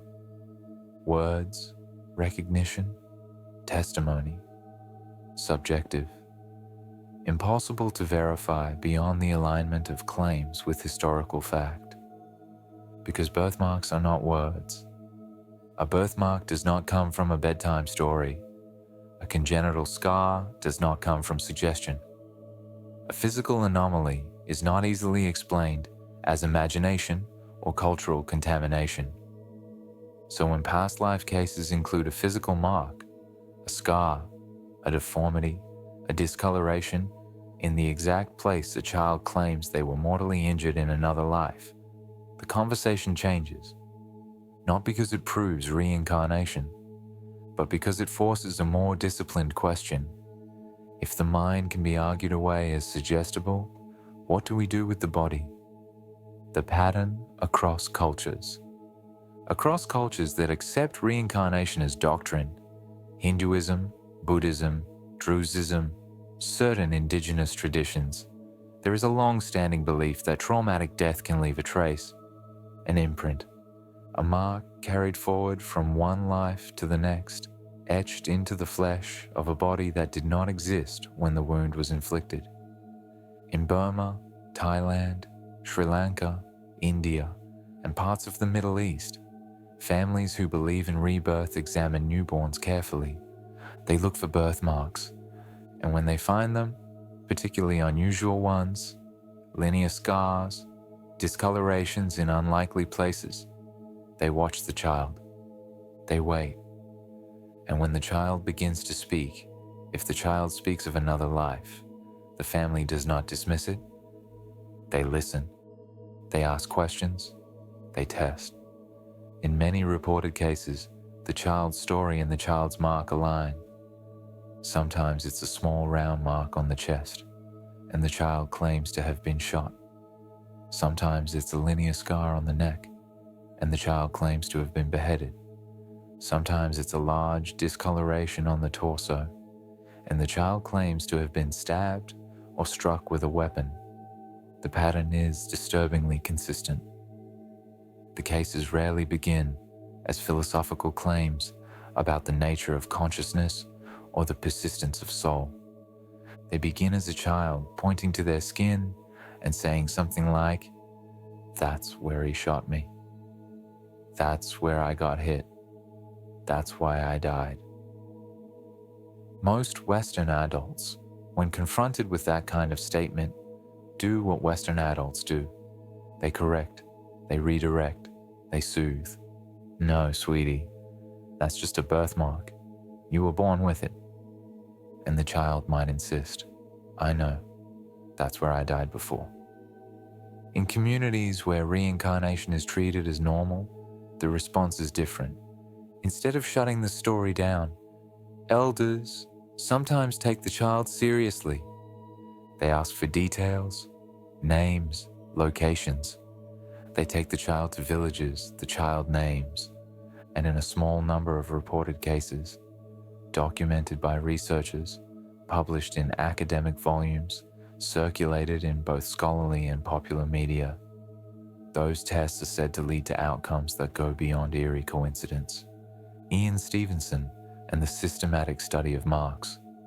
The most extensive documentation of birthmark cases comes from the work of Dr. Ian Stevenson, the psychiatrist at the University of Virginia, who devoted the second half of his career to investigating what he called cases of the reincarnation type. Stevenson was not a believer seeking validation. He was a scientist disturbed by a phenomenon he could not explain. Early in his investigations, traveling through India, Sri Lanka, Burma, Thailand, Turkey, and eventually North America, Stevenson began noticing that many children who claimed past life memories had birthmarks, not just any birthmarks, birthmarks that, according to family testimony and the children's own claims, corresponded to fatal wounds on the person whose life the child remembered. This pattern appeared so frequently that Stevenson decided it deserved systematic study. Over the course of 30 years, he documented hundreds of such cases. In 1997, he published his findings in a massive, 2-volume work titled Reincarnation and Biology, a contribution to the etiology of birthmarks and birth defects. The volumes contain 225 cases from Asia, Africa, North America, and Europe. 75 of those cases involve birthmarks or birth defects affecting the head and neck, the most common sites for fatal injuries. The reports are extraordinarily detailed, averaging 9 pages per case, and include photographs of the children's birthmarks, autopsy reports of the deceased individuals, when available, witness testimony from family members on both sides, medical records documenting the wounds sustained by the deceased, illustrations of the weapons involved. Stevenson did not claim these cases proved reincarnation. He was careful, even cautious, in his language. "The evidence is not flawless," he wrote, "and it certainly does not compel such a belief, but it demands serious attention." What made Stevenson's work controversial was not his methodology, which was meticulous, but his willingness to publish findings that contradicted fundamental assumptions of modern biology. The idea that wounds on a deceased person could influence the embryo of a later-born baby is, as Stevenson himself acknowledged, subversive to many assumptions. It suggests that memory, or something like memory, can be carried not just in the brain, but in the body. That physical form might be shaped by experiences that occurred before the body existed. That trauma leaves a mark deeper than psychology, deeper than neurology, a mark that, in rare cases, persists across the boundary of death. Examples from Stevenson's research. The cases documented in reincarnation and biology include children with malformed or missing fingers who said they recalled the lives of people who had lost fingers in accidents or violence. A boy with birthmarks resembling entry and exit wounds who said he recalled the life of someone who had been shot through the body. A child with a scar around her skull 3 centimeters wide who said she recalled the life of a man who had undergone skull surgery before death. A boy in Turkey with a severe facial deformity who claimed to remember being shot in the face with a shotgun and whose birthmark pattern matched the scatter pattern of shotgun pellets. In many of these cases, Stevenson was able to obtain autopsy reports, medical records, or witness testimony that appeared to support the existence of the injuries on the deceased person's body. The wounds matched, the locations aligned, the type of injury, gunshot, knife wound, blunt force trauma, corresponded to the nature of the birthmark. But correlation is not causation. And Stevenson knew this. Skeptics argued, reasonably, that if families with belief in reincarnation might unconsciously shape narratives to fit birthmarks. Children might absorb stories about deceased relatives and connect them to marks on their own bodies. Statistical probability alone would produce some matching cases, given the thousands of births and deaths occurring globally. These are valid objections. They should be taken seriously. But they do not explain all the cases. They do not explain cases where the child identifies a deceased person unknown to the family. They do not explain cases where the birthmark appears before the child speaks, and the child later describes a wound that matches the mark without prompting. They do not explain why the memories fade, even when the mark remains. And they do not explain the Druze boy, the case of the Druze boy in the Golan Heights. This case sits at the extreme end of the birthmark phenomenon. Not because it is the most thoroughly documented, it is not, but because it is the most dramatic, and because, if the accounts are accurate, it represents something beyond uncanny coincidence. It represents a child using past life memory, not just to identify a wound, but to solve a murder. The story is reported to have occurred in the Golan Heights, a region near the border between Syria and Israel, in a village of the Druze ethnic and religious group. The Druze are a small, close-knit community with beliefs rooted in Islamic mysticism, but distinct from mainstream Islam. Reincarnation is a fundamental tenet of their faith. They believe souls are eternal, always reborn as Druze, and that birthmarks are often remnants of death wounds from the previous life. When a Druze child is born with an unusual birthmark, the family pays attention. And when the child reaches age 3, the age when past life memories are believed to surface most clearly, the elders follow a specific custom. If the child claims to remember another life, they take the child to the village the child names. They test whether the child's recognition holds up in real geography among real people. This is what happened with the boy in the Golan Heights. The birthmark and the claim. The boy was born with a long red birthmark on his head, linear, distinct, unusual. According to Druze belief, such marks are not random, they carry meaning. When the boy was old enough to talk, he told his family something that stopped them cold. "I was killed with an axe," he said. "A blow to the head." He pointed to the birthmark. That's where it happened. This was not a vague claim. It was specific, localized, connected to a physical feature he had been born with. The boy did not stop there. He said he remembered the village he had lived in. He said he remembered his name in that life. And most dramatically, most disturbingly, he said he remembered the name of the man who killed him. According to the published accounts, the elders decided to follow the traditional protocol. They would take the boy to the village he named and see if his memory held up. The journey to the village. The group, elders, family members, and the boy traveled to the village. According to the reports, the boy led them through the streets. He identified landmarks. He recognized buildings. He pointed out the house where he claimed to have lived. Locals were called, witnesses gathered, and when the boy gave his previous name, people began to murmur. A man by that name, they said, had gone missing several years earlier. The family had searched, the authorities had been notified, but no body had been found. No resolution had been reached. The man had simply vanished.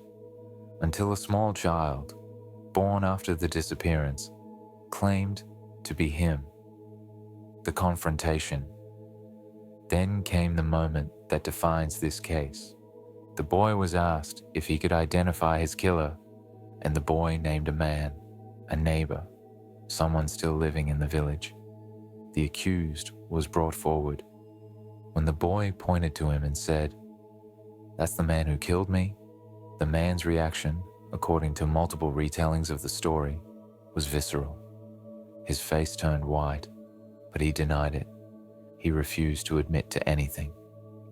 And the situation might have ended there, one person's word against another, accusation without proof. Except, the boy said something no one expected. "I can show you where the body is buried." The discovery. The group followed the boy to a location outside the village, a field, a pile of stones. The boy pointed. "Under there." They began to dig. And what they found, according to the published accounts, was a skeleton. The skeleton of an adult man, wearing the clothes of a farmer, and on the skull, clearly visible even after years in the ground, was a linear fracture. A split, consistent with an axe blow, in the same location as the boy's birthmark. They also found, buried nearby, an axe, the presumed murder weapon, the confession. When confronted with the discovery, the body, the wound, the weapon, the accused man reportedly confessed. According to the accounts, he admitted to the killing, a dispute, an argument, a moment of rage. He had struck his neighbor with an axe, killed him, and buried the body under stones in the field. And he had lived with that secret for years, until a 3-year-old boy, born long after the murder, led a group of elders directly to the grave. The story, as reported, ends there. The man was not turned over to police. Instead, according to some versions, Dr. Eli Lash, an Israeli physician who witnessed the events and served as a consultant on health services in the Gaza Strip, recommended a punishment. What that punishment was, the accounts do not specify. But the case became famous, not because it was scientifically verified in a Western sense. There are no public court records, no forensic reports available for independent review, but because it encapsulates the most extreme possibility of what birthmark cases might represent. Not just memory, not just trauma carried forward, but evidence, physical, actionable, real-world evidence that led to the discovery of a hidden crime. The documentation question. This case is widely circulated. It appears in Truthato's book, Children Who Have Lived Before, Reincarnation Today, published in 2000. It has been reported by media outlets including India Today, Deccan Chronicle, and numerous others. It is cited by reincarnation researchers, including Carol Bowman and those affiliated with the Division of Perceptual Studies at the University of Virginia. But from a rigorous documentation standpoint, the case exists primarily in secondary sources. Dr. Eli Lash, who reportedly witnessed the events, died in 2009. The names of the boy, the deceased man, and the killer were never publicly disclosed. There are no photographs of the birthmark, no autopsy reports available for independent verification, no court documents confirming the confession or the punishment. This does not mean the story is false. It means we must narrate it in the correct frame. As a reported case rooted in community practice and published accounts, compelling, widely circulated, internally consistent, but not the same as a case you can validate through public records in a few clicks. That distinction is important, not because it diminishes the story, but because it preserves credibility. We acknowledge what we know, and we acknowledge what we do not know. And what we know is that within Drew's culture, this case is treated as real. It follows established customs. It fits the pattern seen in other birthmark cases documented by Stevenson and his successors. And whether or not it proves reincarnation, it forces a question that cannot be easily dismissed. What do we do when a child's body appears to carry a map of a death that occurred before the child was born? What birthmark cases do to the mind? Birthmark cases accomplish three things, psychologically, for anyone who encounters them. First, they introduce the possibility of physical carryover. Not just mental memory, but somatic memory. The idea that the body itself might be shaped by experiences that predate its existence. This is, as Stevenson acknowledged, subversive to modern biology, but it is not unprecedented in human thought. Eastern philosophies have long held that karma can manifest physically, that the soul carries imprints that affect the form of the next body. Western medicine has begun to explore epigenetics, the idea that trauma can affect gene expression in ways that might be passed to offspring. Birthmark cases sit in the uncomfortable space between these frameworks. Not quite mystical, not quite scientific, something else. Second, they highlight the pattern we've seen in every case. Children remember endings. Cameron remembered a place. Christian remembered a role. Luke remembered a death. But in birthmark cases, the pattern intensifies. The children do not remember lives. They remember the final injury, the gunshot, the stabbing, the blow to the head. The mark corresponds not to childhood's scraped knees or minor accidents. It corresponds to the wound that killed them. Why? If memory truly carries across lives, if there is a mechanism we have not yet discovered, then perhaps trauma imprints more deeply than ordinary experience. Perhaps the last moments encode themselves with such intensity that they persist, not as narrative, as scar. Third, birthmark cases force the most uncomfortable question of all. If a birthmark can be linked, accurately or not, to a remembered injury, is memory something the brain produces or something the brain receives? Western science assumes memory is generated by neural activity, encoded in synapses, stored in tissue, destroyed when the brain dies. But if memory can be carried in a body that did not experience the event being remembered, then memory is not solely a product of the brain. It is something the brain accesses, something it translates, something that exists somehow, independently of the organ we assume creates it. This is not a claim. It is a question. And it is the question these cases refuse to let us ignore. The skeptical lens. Even believers acknowledge the fundamental challenge of birthmark cases. Humans are wired to find patterns. If you show people a mark and a story, many will connect them. This is not fraud. It is not even self-deception. It is how meaning-making works. We see faces in clouds, constellations and stars, causality and coincidence. So when a child has a birthmark and later hears a story about a deceased relative who was shot, might the child unconsciously connect the two? Might the family, eager to find evidence of rebirth, interpret the child's vague statements as specific memories? Might the correspondence be less exact than it appears, distorted by the passage of time and the desire for narrative coherence? Yes, all of this is possible, and skeptics are right to demand rigorous standards. But skeptics also have to answer something else. Why do these stories cluster so consistently around early childhood when identity is still forming? Why do so many children point to marks before adults assign meaning to them, saying, unprompted, "That's where I died," before anyone has told them a story to explain the mark? And why do the memories fade, even when the mark remains?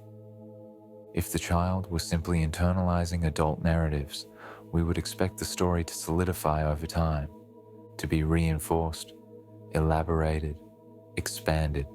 Instead, it dissolves. The child stops talking about it. The memory, if it was a memory, releases its hold, and what remains is only the mark. Physical, permanent, unexplained. Whether reincarnation is real or not, these stories behave like imprints. The body holds a feature. The mind, briefly, holds a narrative.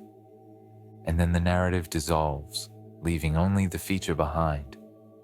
A birthmark that becomes a question mark, a physical reminder that we cannot neatly file away. In the Drews boys' case, if the accounts are accurate, the imprint led to a grave. In Stevenson's documented cases, the imprints led to medical records, autopsy reports, witness testimony that appeared to corroborate the children's claims. In countless undocumented cases around the world, the imprints led nowhere. Just families trying to make sense of something strange their child said, before the child forgot and moved on. But the pattern remains.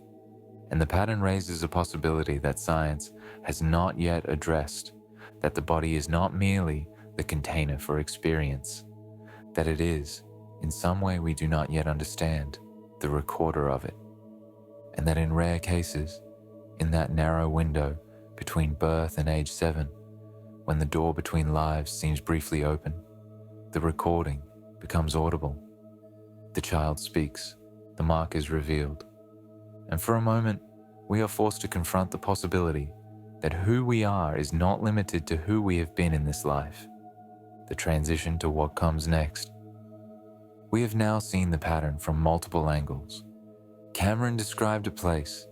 Christian claimed a name. Luke remembered a death. And in birthmark cases, the memory becomes physical, etched into skin, visible at birth, corresponding to wounds that predate the body that bears them. But in all these cases, one fact remains constant. The memories fade. Always, they fade. Cameron stopped crying for Bara after he visited it. Christian stopped insisting he was Lou Gehrig as his own sense of self solidified. Luke stopped talking about Pam after he told her story. And children with birthmarks who claim past life memories eventually fall silent about those memories, even though the marks remain. This fading is not a minor detail. It is the most repeated fact across thousands of documented cases. And if there is anything close to a law in this phenomenon, it is this.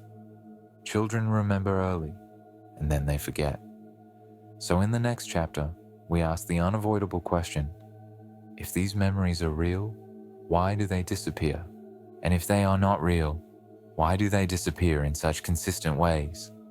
Because the fading may be the most important clue of all. It may be the key to understanding not just whether reincarnation is possible, but what childhood actually is, and why the earliest years of life seem to exist in a different relationship to memory, to identity, to time itself. Chapter 6, expanded, and final. Why the memories fade, and what that might mean. Transition, the journey we've taken. We began this exploration with a simple question. What are we to make of children who speak of lives they should not remember? And over the course of these chapters, we have encountered pattern after pattern, story after story, each one unsettling in its own way. In Chapter 1, we explored the general phenomenon, how children across cultures and belief systems spontaneously describe places, people, and events from before they were born. We saw how these memories emerge early, peak between ages 2 and 5, and then fade, almost always by adolescence. In Chapter 2, we met Cameron Macaulay, the Scottish boy who longed for an island called Barra, a place he had never visited, where he claimed to have lived in a white house near a beach where planes landed on sand. When his mother finally took him there, the details aligned. The beach runway existed, the house could be found, and after the visit, his distress eased, as if acknowledgement itself was healing. In Chapter 3, we encountered Christian Haupt, the boy who refused to take off his baseball uniform, who slept in cleats at age 2, who looked at a photograph of Babe Ruth and said, "He was mean to me." Christian claimed to be Lou Gehrig, the Iron Horse, the humble first baseman whose life ended in tragedy from ALS. His knowledge of 1920s baseball history, his emotional reactions to figures he should never have heard of, his physical resemblance to Gehrig, all of it suggested something beyond ordinary childhood fantasy. In Chapter 4, the memories turned darker. Luke Ruhlman remembered death, not abstractly, but specifically. He remembered being Pam, a black woman who died in a Chicago hotel fire in 1993, 17 years before he was born. He described the fire, the choice to jump, the fall, and when shown photographs, he identified Pamela Robinson without hesitation. "I remember when that picture was taken," he said, as if he had been there. In Chapter 5, the evidence moved from words to body. We explored birthmark cases, children born with scars, deformities, or marks in the exact locations where they claimed to have been fatally wounded in previous lives. We examined Ian Stevenson's 30 years of systematic documentation, 225 cases, photographs, autopsy reports, medical records, and we encountered the Drews boy in the Golan Heights, who not only remembered his murder, but led elders to his killer and to the grave where his body lay buried. 5 chapters, 5 different angles on the same mysterious phenomenon, and in every case, every single one, the pattern held. The memories faded. Always, they faded. Cameron stopped crying for Barra. Christian stopped insisting he was Lou Gehrig. Luke stopped talking about Pam. And children with birthmarks, even when the marks remained visible, eventually fell silent about the lives they claimed to remember. This brings us to the final question. Not are these memories real, but why do they fade? Because if this phenomenon were random, the fading would be random too. Instead, it follows a pattern so consistent that researchers, skeptics, and believers alike acknowledge it. The memories emerge early. They peak between ages 2 and 5. They weaken by age 6 or 7. And by adolescence, they are almost always gone. This happens across cultures, across belief systems, across continents, across thousands of documented cases spanning more than 60 years of research, which means forgetting is not an accident. It appears to be part of the process itself, the architecture of identity formation. To understand why these memories fade, we must first understand what is happening developmentally during the years when they appear. Early childhood, from birth to age 7, is not just a phase of growth. It is a phase of construction. A child is not born with a finished sense of self. That self is assembled slowly, painstakingly, through language acquisition, social relationships, feedback from caregivers, cultural learning, memory consolidation, narrative formation. Before that assembly is complete, identity is fluid. Psychologists studying childhood development describe this period as one of extraordinary plasticity. The brain is forming neural pathways, pruning unnecessary connections, organizing experience into coherent patterns. During this time, the child is learning fundamental questions. Who am I? Where do I belong? What is my story? And in that fluidity, something unusual seems to happen in certain children. They speak as if they are carrying more than one story, more than one beginning, as if the boundary between this life and something before is not yet fully sealed. But as identity solidifies, as the child learns their name, their family, their place in the world, the mind appears to make a choice. One story survives, the others dissolve. When school begins, the door closes. Research consistently shows that past life memories fade most dramatically around age 6 or 7, precisely when children enter formal schooling. This is not coincidental. School represents a massive shift in a child's life. It is the first time most children spend extended periods away from their primary caregivers. It is where they are taught, explicitly, who they are supposed to be, their legal name, their birth date, their family history, their nationality. It is where they learn to construct autobiographical narratives in a standardized way. I was born in year, I live in place, my parents are names. This process, developmental psychologists call it narrative identity formation, is essential for functioning in society. But it may also be incompatible with carrying memories from another life. Jim Tucker, the current director of the Division of Perceptual Studies at the University of Virginia, has noted this pattern in thousands of cases. Most children stop talking about the purported life of the other individual by the age of 6 to 7 as they enter school, and tend to lose the memories of this experience as they get older. This fading occurs whether or not the child's claims were believed, whether or not they were investigated, whether or not they were validated.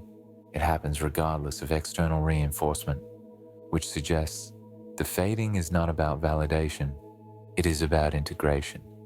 The child is learning to inhabit this life fully, and to do that, they must let go of whatever came before. The paradox of closure. But here is where the pattern becomes even more intriguing. In multiple cases, closure seems to accelerate forgetting. Cameron Macaulay visited Barra, and his distress eased almost immediately. He stopped crying for his other mother. He stopped begging to go back. The longing that had consumed him for years simply released. Christian Haupt's mother described something similar. After Christian told the full story, after he identified Lou Gehrig's photograph, after he shared his memories of the feud with Babe Ruth, the intensity faded. He developed other interests. The obsession loosened its grip. Luke Relman's mother said it explicitly. It was like he got it out. He was finished and had nothing more to say about it. Expression led to release. This is not how fantasy usually behaves. Fantasy thrives on attention. It expands, it elaborates, it becomes more complex with time. But these memories seem to lose power once acknowledged, once witnessed. As if the memory was not seeking validation, but simply seeking to be heard. The trauma processing model. This pattern has led some researchers to suggest that past life memories may function like trauma processing. Not trauma from this life, but unresolved emotional residue from something that came before. In modern psychology, we know that trauma does not heal through suppression. It heals through expression, acknowledgement, and integration. Therapies like EMDR, eye movement, desensitization, and reprocessing, and trauma-focused CBT work precisely because they allow the patient to revisit the traumatic memory in a safe context, express what happened, and then integrate it into their narrative without being consumed by it. What if that's what's happening with these children? What if the memories surface not to prove reincarnation, but to complete something left unfinished? Consider the pattern we've seen. 70% of children with past life memories recall dying by murder, suicide, or accident. More than 35% show intense fear related to the manner of death. Many exhibit phobias consistent with their claimed death: fear of water if they drowned, fear of fire if they burned. These fears often match the DSM criteria for PTSD: avoidant behavior, hypervigilance, intense distress. But here's what makes this different from ordinary childhood PTSD. The trauma did not happen to them in this life. There is no event in their current existence that would explain the fear, unless the memory is somehow carrying forward from before. Jim Tucker describes it this way: fragments of consciousness get transferred from one life to the next. Not a complete personality, but emotional residue, strong attachments, strong conflicts, unfinished business. If that is true, and it remains hypothesis, not fact, then the fading would make sense. The child speaks the memory. The adults listen. The memory is acknowledged, and then it can be released, not because it was validated as real, but because it was heard. The function of forgetting. But even if one rejects reincarnation entirely, the phenomenon still demands explanation. Why do children across the world independently produce narratives with the same structure? Why do they surface early and vanish predictably? Why do they carry emotional weight disproportionate to imagination? The answer may lie in recognizing that forgetting is not failure. Forgetting may be functional. Imagine what it would mean to grow up fully remembering another life, another family you loved and lost, another death you experienced, another identity that is no longer yours. Grief would compound, attachment would fracture, development would stall. You would be trapped between two lives, unable to fully inhabit either one. Forgetting, then, may be the mind's way of protecting continuity, of choosing this life over the memory of others, of allowing a child to become who they are meant to be in this incarnation, without being haunted by who they were before. If these memories are real, forgetting may be mercy. If they are psychological constructions, forgetting may be integration. Either way, forgetting serves survival. What remains? The follow-up studies. Interestingly, recent follow-up research complicates the narrative of total forgetting. Two major studies, one in Sri Lanka, one in Lebanon, tracked down adults who had been documented as children with past life memories and interviewed them decades later. The findings were surprising. In Sri Lanka, 38% of adults said they still retained some memories from what they had described as children. In Lebanon, among the Druze, 75% said they retained some memories, not the vivid, consuming memories of early childhood, but fragments, impressions, a sense that something had been there. When asked about the importance of these memories, 56% said the memories had been important during their childhood and development, but only 26% said they remained important in adulthood. Most described the experience as having faded into background, no longer driving their behavior, no longer shaping their identity, but not entirely gone either. like a photograph left too long in sunlight. The colors have faded, the edges have blurred, but the image is still there if you look closely. This suggests that the forgetting may not be erasure, it may be integration.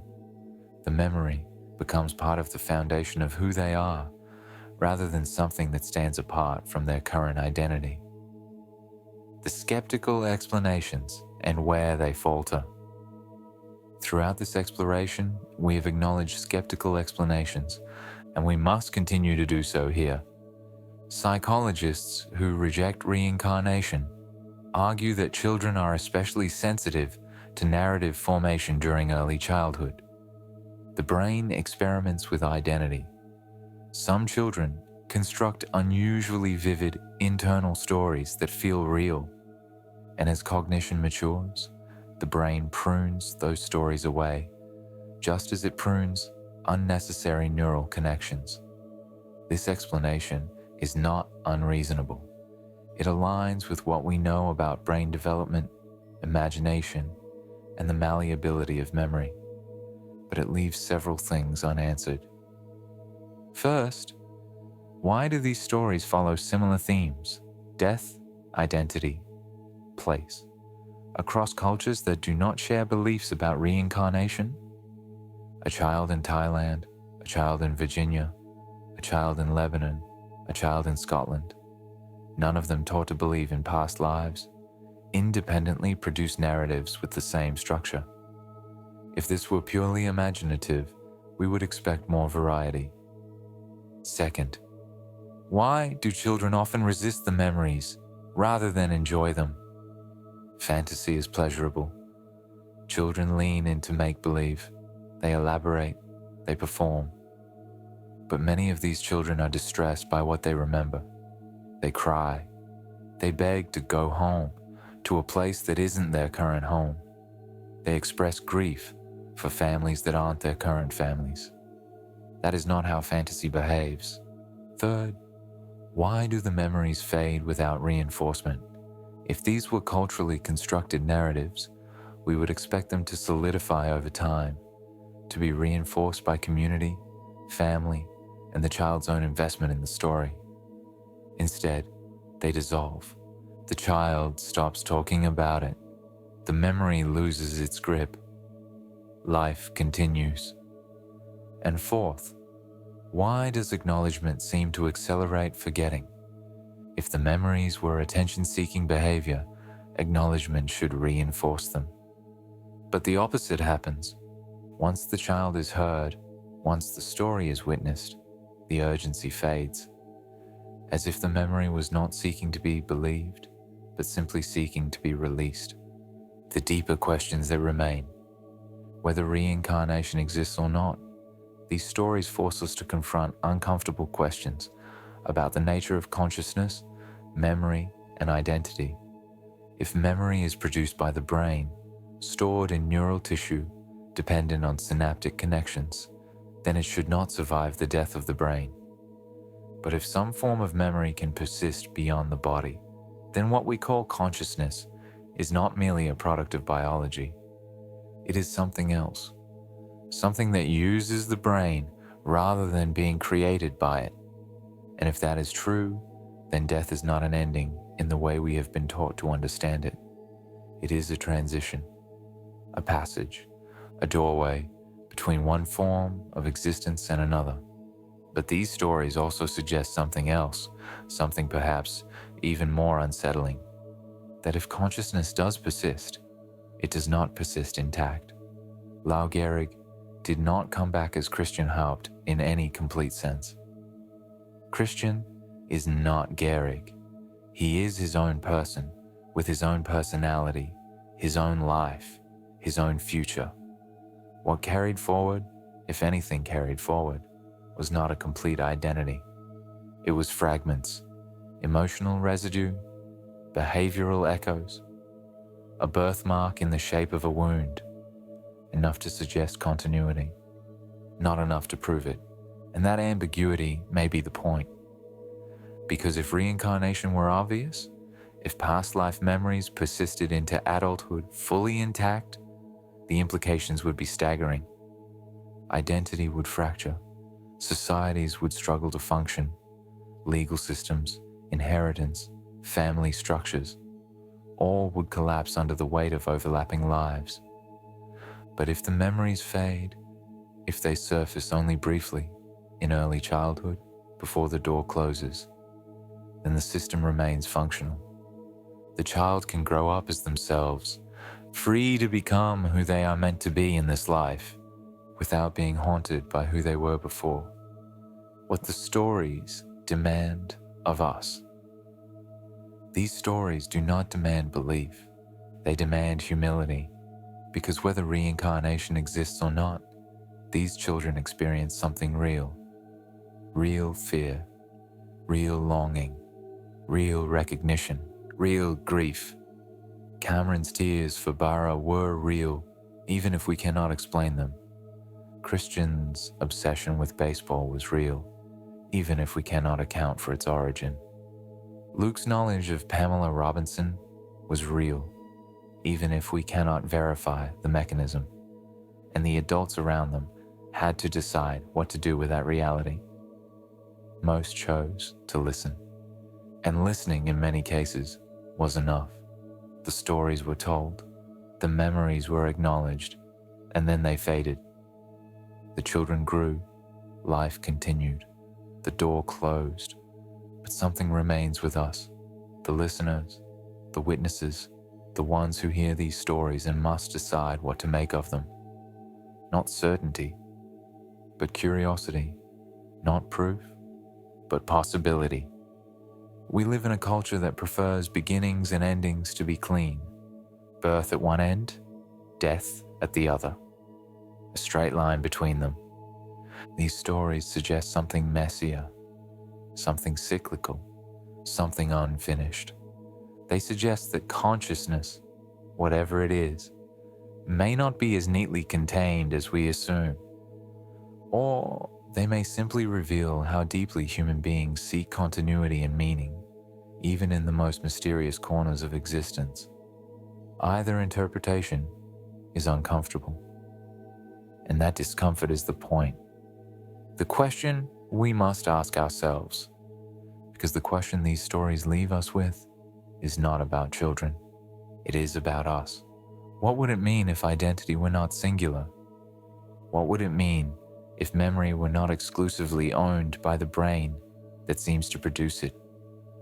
What would it mean if life were not a straight line, but a passage, a cycle, a journey that continues beyond the boundary we call death? And perhaps the most unsettling question of all, if these children forget, what might we have forgotten too? What if the reason we don't remember our own past lives, if they exist, is not because they didn't happen, but because we've moved past the age when such memories are accessible? What if the door that closes for these children around age 7 closed for us as well, so long ago that we cannot even remember it was ever open? What if the longing we sometimes feel for places we've never been, the inexplicable connection to strangers who feel like old friends, the phobias that have no source, the talents that seem to come from nowhere, what if those are the residue? Not memories, but echoes. Fragments of something that came before, integrated so deeply into who we are now that we no longer recognize them as anything other than ourselves. We cannot know, but the stories ask us to wonder. The stories end here, but the questions do not. End of Chapter 6. YouTube outro, 10 minutos. The following is written to be read aloud at a natural speaking pace, approximately 130 to 150 words per minute, totaling approximately 10 minutes of narration. And so, we reach the end of this journey. 6 chapters, 5 cases, thousands of documented stories, decades of research, and one question that refuses to be answered definitively. What are we to make of children who speak of lives they should not remember? If you've watched this entire series, you've encountered something rare in our modern world, a phenomenon that defies easy categorization. It is not quite science, though scientists have studied it rigorously for over 60 years. It is not quite religion, though many religious traditions accept it as doctrine. It is not quite psychology, though psychologists have attempted to explain it through developmental frameworks. It exists in the uncomfortable space between disciplines, between belief systems, between what we know and what we cannot yet explain. And perhaps that is exactly where it belongs, because the stories we've explored, Cameron and his island, Christian and his baseball legend, Luke and his remembered death, the Drews boy and his killer, the thousands of children documented by Ian Stevenson and Jim Tucker, these stories do not provide answers. They provide questions, and the questions matter more than we might think. Because in a world that has become increasingly certain about the boundaries of existence, what is real, what is possible, what survives, and what does not, these stories remind us that certainty may be premature, that the universe may be stranger than our current models allow, that consciousness, whatever it is, may not be as easily explained as neurons firing in tissue that will one day decay. Let me be clear about something. I am not here to convince you that reincarnation is real. I am not here to tell you that every case we've examined is genuine, or that skeptical explanations are invalid, or that you should change your fundamental beliefs about life, death, and what comes after. That is not my role.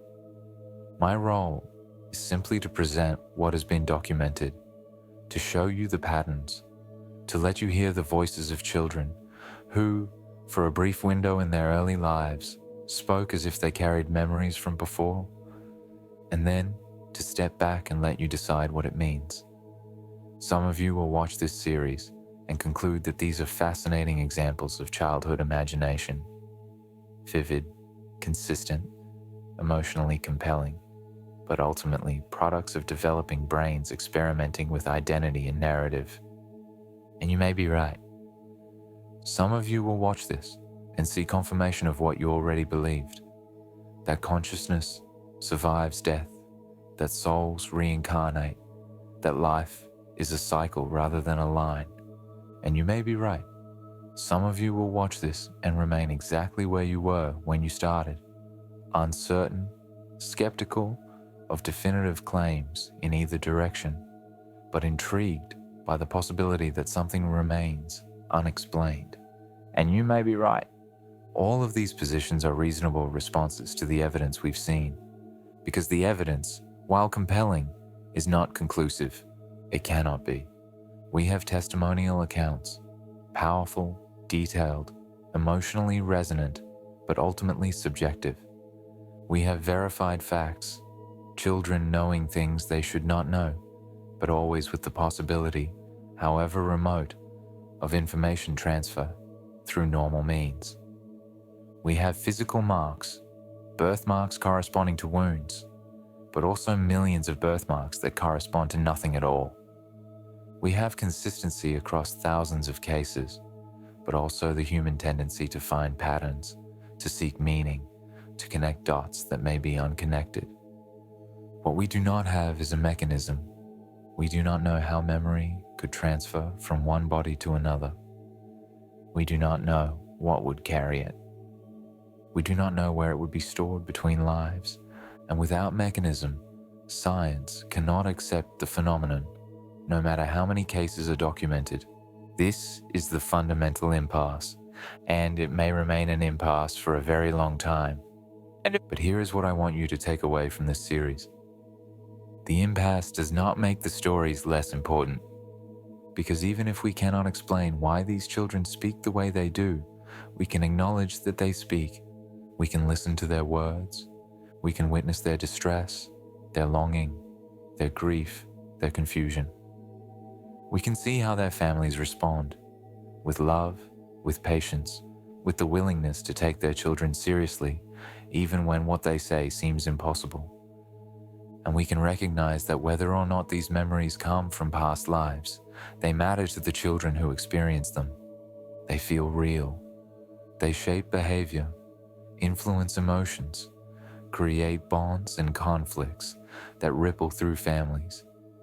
And when they are acknowledged, when the child is heard, when the story is witnessed, something shifts. The urgency fades, the obsession loosens. The child can move forward.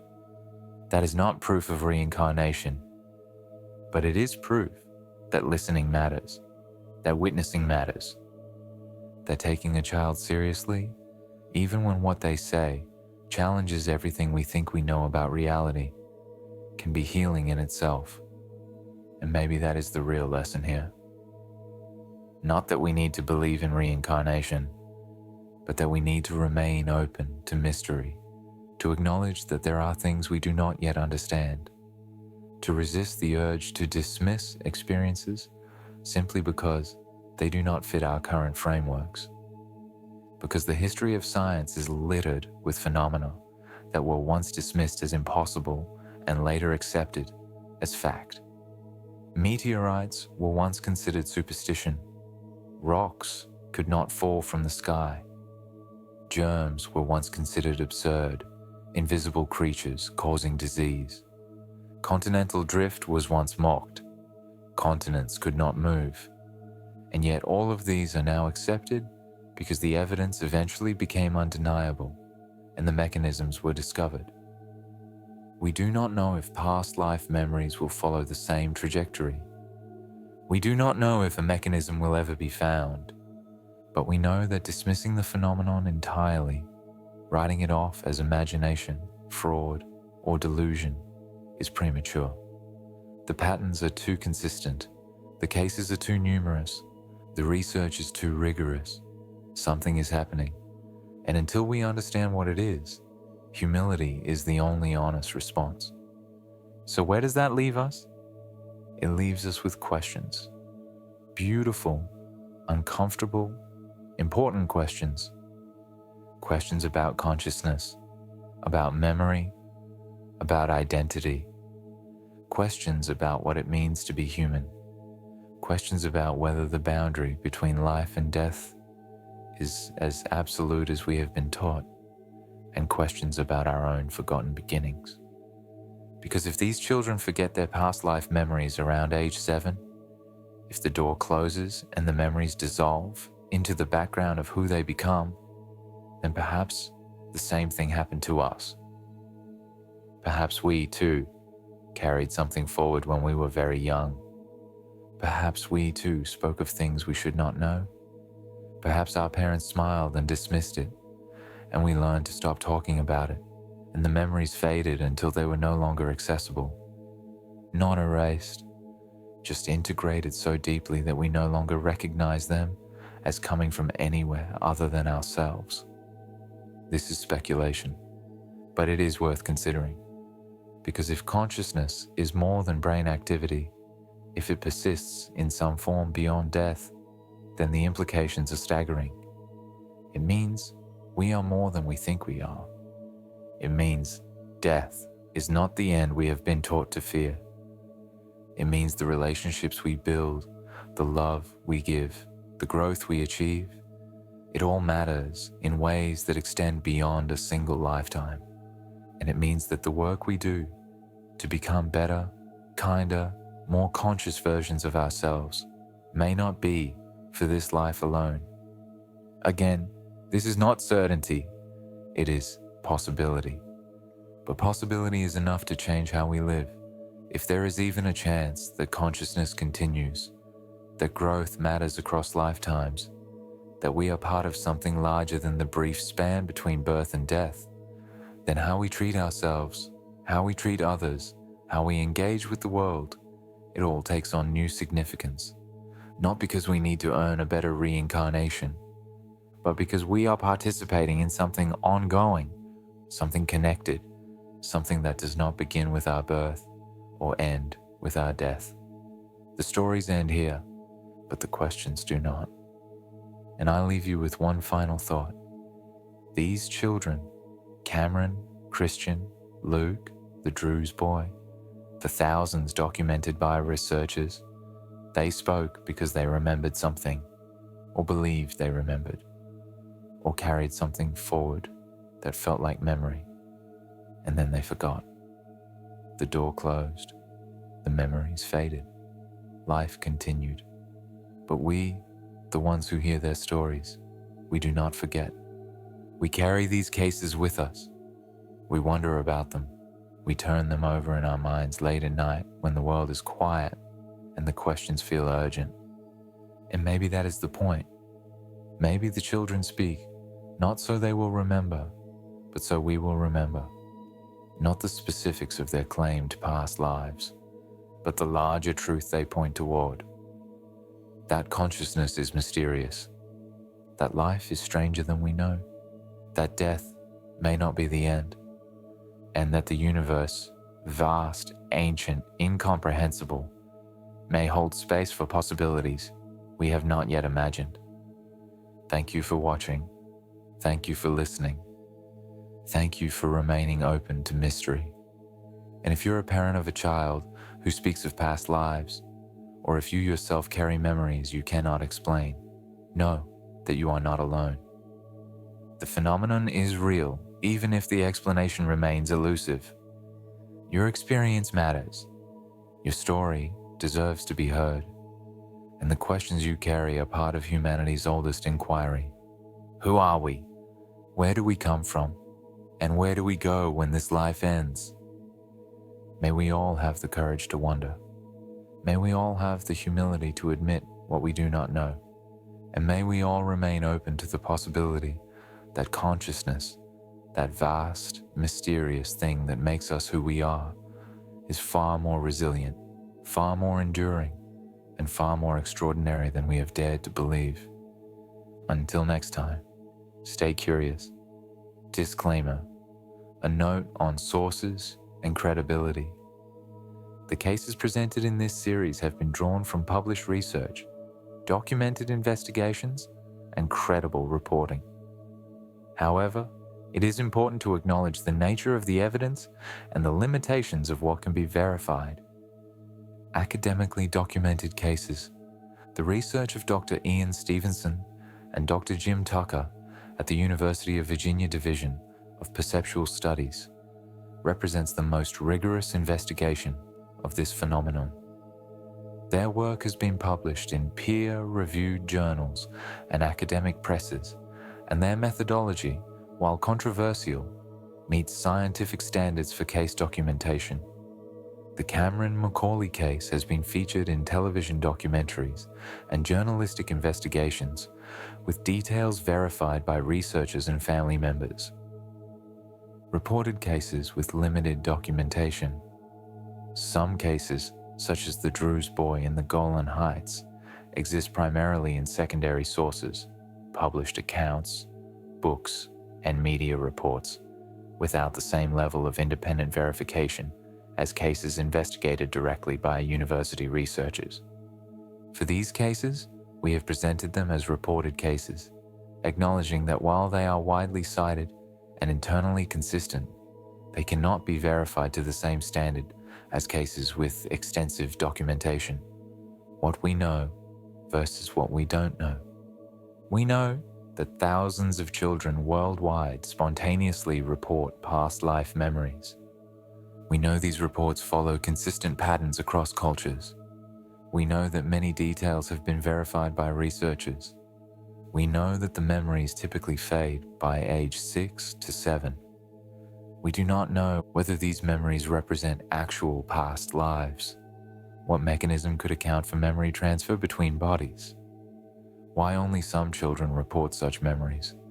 Whether alternative psychological explanations fully account for the phenomenon.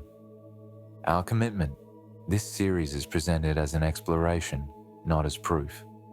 We have attempted to represent the evidence fairly, acknowledge skeptical perspectives, and avoid making claims that cannot be supported.